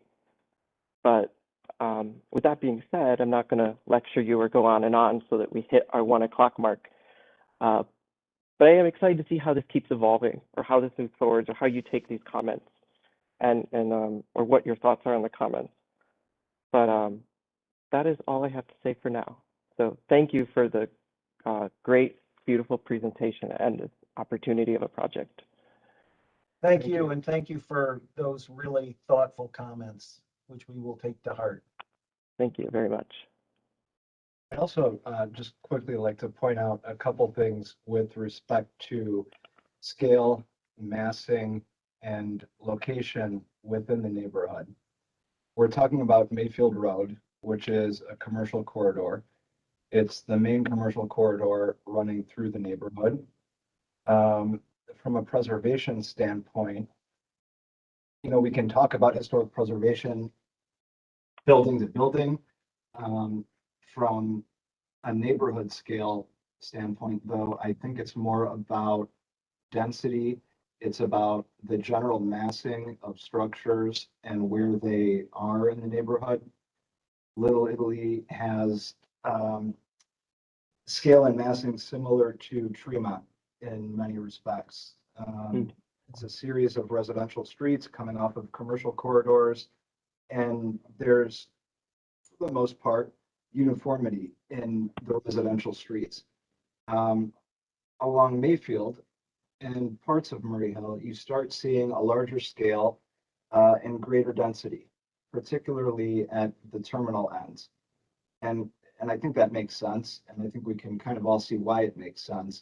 When you're seeking to preserve scale in a neighborhood like this, typically you want to congregate density and larger structures along corridors and at corners. And we're seeking to do that here. The Mayfield Station building is at the opposite terminal end of this commercial corridor. Height-wise, it's slightly taller than what we're proposing. Similarly, across the street from it, there's a large void in the built environment, which is Tony Brush Park. Here, we have a similar condition. The street wall stops, there's a void, and that's the bocce courts. I think having the void here and some relief from the structure we're proposing makes sense, and it'll result in a bit of a feeling of enclosure, which is needed at this end of the neighborhood. Additionally, I'll point out we're adjacent to Lakeview Cemetery. Fortunately, it's a huge asset for the neighborhood. And one of the major reasons is the tree canopy that it establishes. It's massive. It's like having Central Park right here in our neighborhood. It's better than that, actually. That really alters the view when you're standing in the bocce courts, looking across the street, looking up the hill. That kind of establishes almost a skyline, if you will. Street wall. Exactly. So when you're coming down the hill, the view into the neighborhood is basically obscured. And some of the gestures you see here architecturally that Robert included with the green space in different areas, and perhaps the roof, as we kind of fine tune, it's kind of meant to be a continuation of the canopy in Lakeview Cemetery, in a way of, bringing it into the neighborhood. And I hope you know, with the street trees, a continuation of what you see here in the foreground in the bocce courts, this nice courtyard with the trees. It'd be nice to replicate a similar condition across the street. And not to rebuttal, because I do agree with that, like the bookending part makes perfect sense urbanistically to kind of define the neighborhood, and also, you know, the moves you're making to incorporate the landscape and all of that, I perfectly agree with. I think that my current hesitation is just, you know, from the idea that you guys are presenting, is I just want to make sure that the architecture you're presenting equals that fabulous idea of this kind of refined, you know, monolithic but minimalist and very clean expression of what a building could be. But I do agree, when you're coming down that hill, right, your understanding of Little Italy is very obscured, and you're just kind of like boom into the community when you get to that stoplight. And in that sense, having this corner and this kind of, I hate using the word piazza because there's an active street running down the middle. If it were my ability, I would just, you know, repave that whole street with, you know, bricks or something that feel much more human scale, and, you know, so you actually get the piazza of the street. You know, it's something I very much miss from when I did live in Italy, but that's not your job. So my, you know, I'm not dissing the scale. I agree that, you know, the scale and the density needs to be there, but I think it's the articulation and the way that you want to get to your end goal. So you just want to make sure that you're doing that in a very careful, refined, elegant way. And that way, you know, you get what you want, which are some of these beautiful units. I mean, that's a, you know, looking at the interior, I'd love to live in one of those. So, but no, I take to heart what your comments are about the bookending from an urban standpoint. Thank you. And I would agree with that comment that, you know, this is an area that it does need that bookend or the gateway to the neighborhood. But I think Mr. Bornesi articulated better than I did what I was also leaning towards. Other questions or comments from the commission?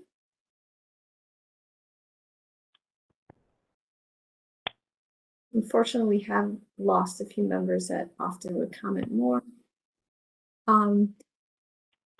A few additional questions, is just so that we're aware. Are there variances anticipated for the project? Any variances? Just lot area size. Okay. Excellent. Sorry if I missed that. And then question from the commission, or to the commission, I should say. There is also a demolition proposed, you know, with this conceptual design. Any feedback from the commission on the demolition?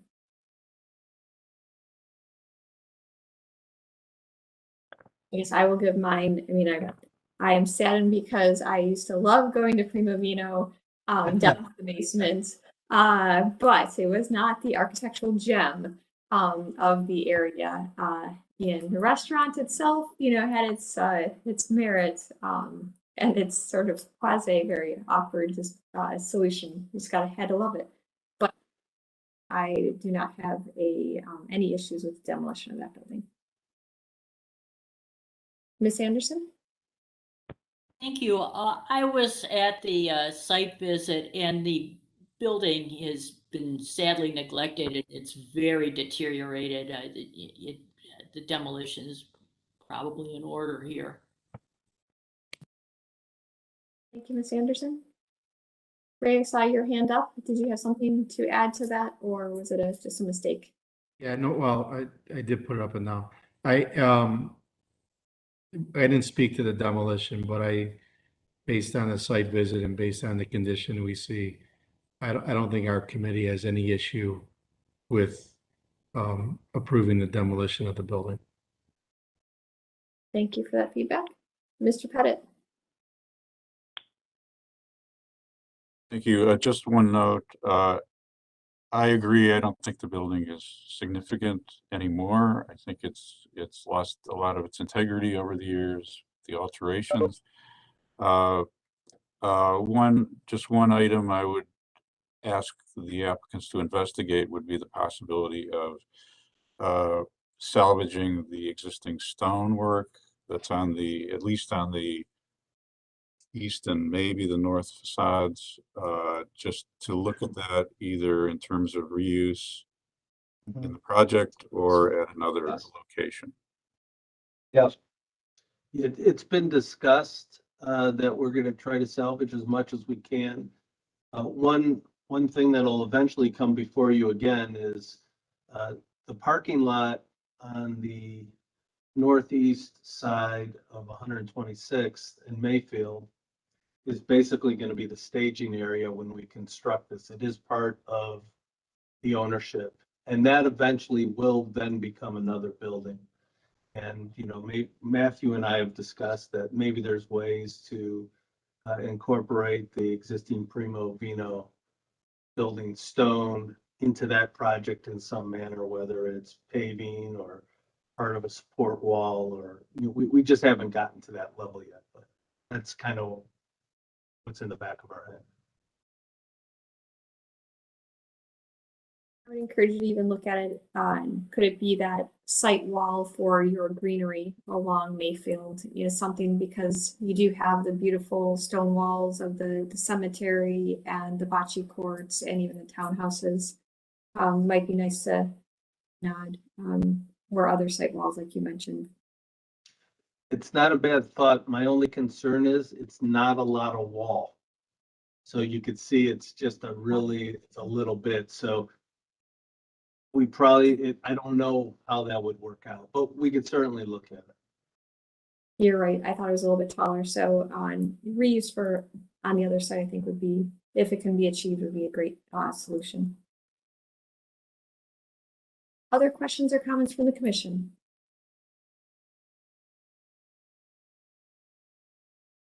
Not seeing any. Does the applicant feel like you've received enough feedback from the commission to continue the development of your design? I think so, yeah. Thank you, everyone. The building. All right. Well, Can like we ask said, a question? absolutely. Did you vote that the building could come down? It would be helpful if we could get approval on taking the building down, because it will also help us finalize our structural support geotechnical before we actually start the work, which, as you know, knowing more information is better than less. Sure. I'm going to defer to Carl and Don if that could be elevated. I don't know if staff is prepared to present on that demolition. Well, personally, I'm a little hesitant to proceed with an approval on the demolition.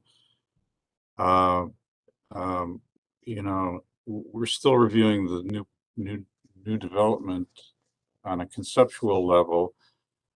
I don't think there's any issue with the demo from the commission either this time or last time around. I'm just a little leery procedurally about bringing down any building when we haven't come to some consensus about the final design, and that's my only hesitation on proceeding with the demo at this moment.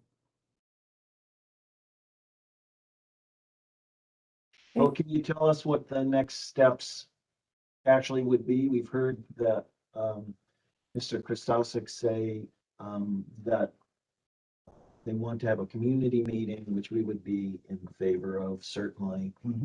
But I'm not clear on what the whole process is for following through to get a certificate of appropriateness and to get a permission for the demolition. Well, today was the concept review. This would have to come back to the design review committee and to the commission for final approval. And both of those meetings would take place after Ray's community meeting.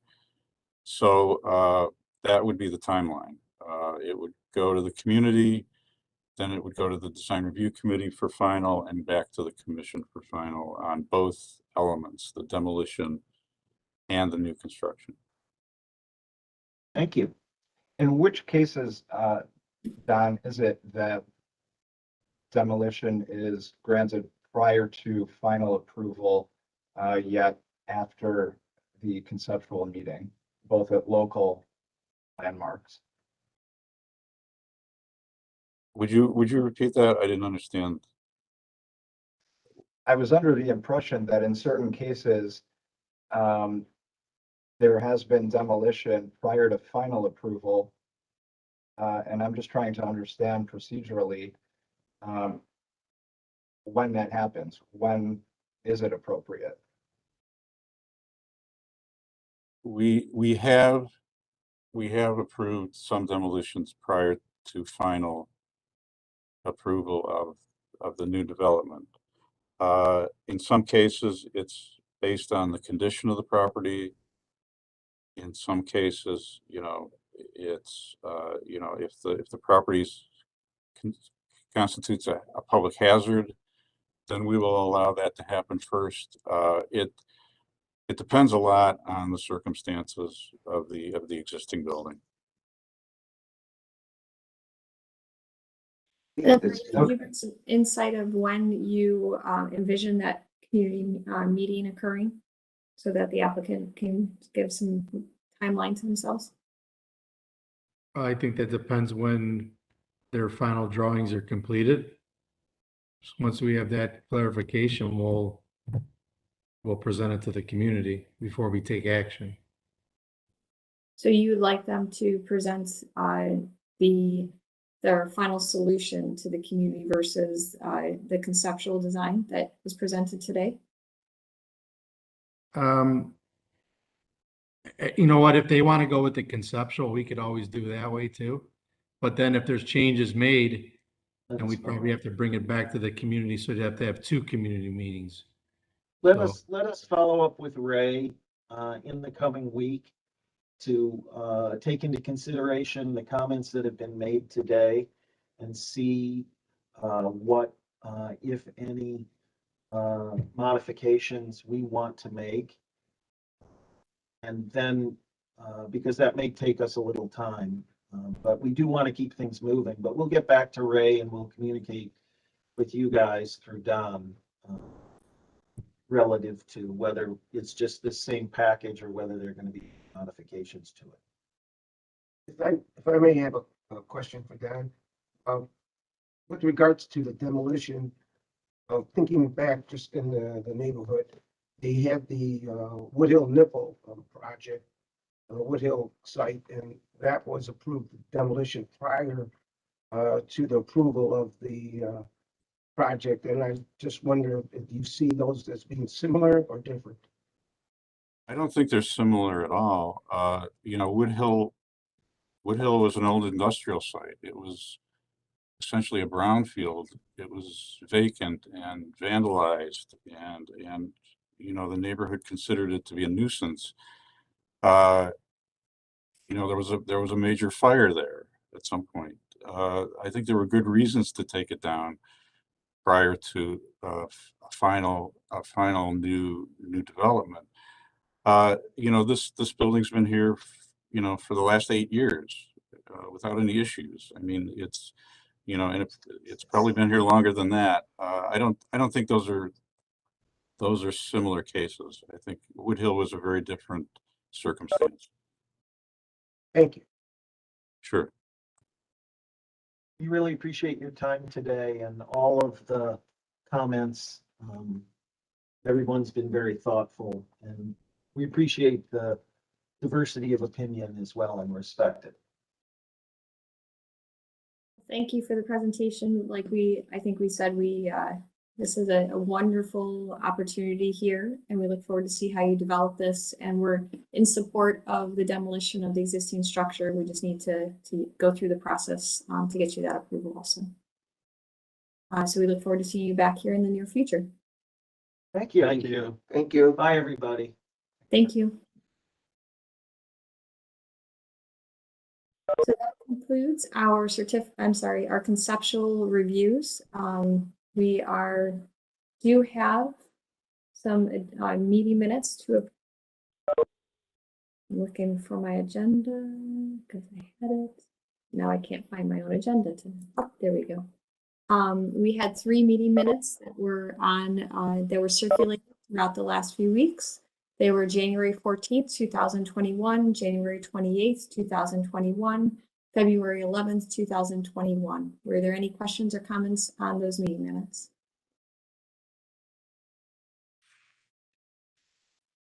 If not, would someone like to, oh, I'm sorry, Mr. Brunges?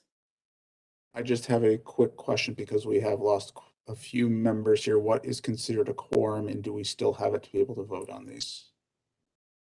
I think are we at 5 members?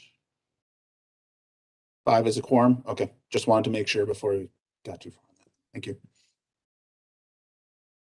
Okay, thank you for making sure we're on the up and up. Any feedback on the meeting minutes? Would someone like to put forward a motion for approval? I move that we approve the meeting minutes from those 3 meetings. Okay, so we have a motion and a second to approve the January 14th, 2021, January 28th, 2021, and February 11th, 2021 meeting minutes. Oh, there you go. Sorry, just jumping back and forth with my PDF. In a second, any further discussion? All right, Mr. Pettit, please call roll and announce the results. Ms. Anderson, Yes. Mr. Bonezzi, Yes.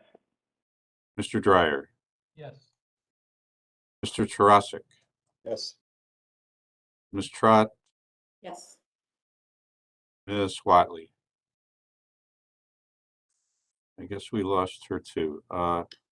The minutes are approved unanimously. Excellent. Administrative reports today? I don't have much of a report. The members were notified about site visits for next Wednesday to 3 locations in East Boulevard and the Grantwood allotments. So check your calendars to see if you're available for those. We have a new mayor.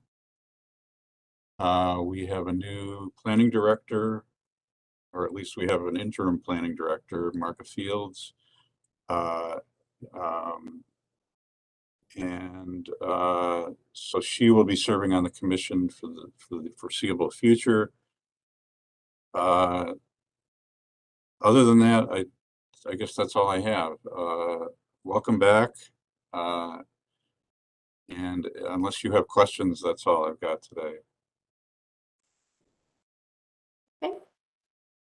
I don't have any questions myself. Anyone else have questions? No questions. All right, well then we will adjourn our meeting for today and see everyone in 2 weeks. Bye, everybody. Thank you. Bye, everyone. Thank- Have a good thank 2 you. weeks. You too. You too.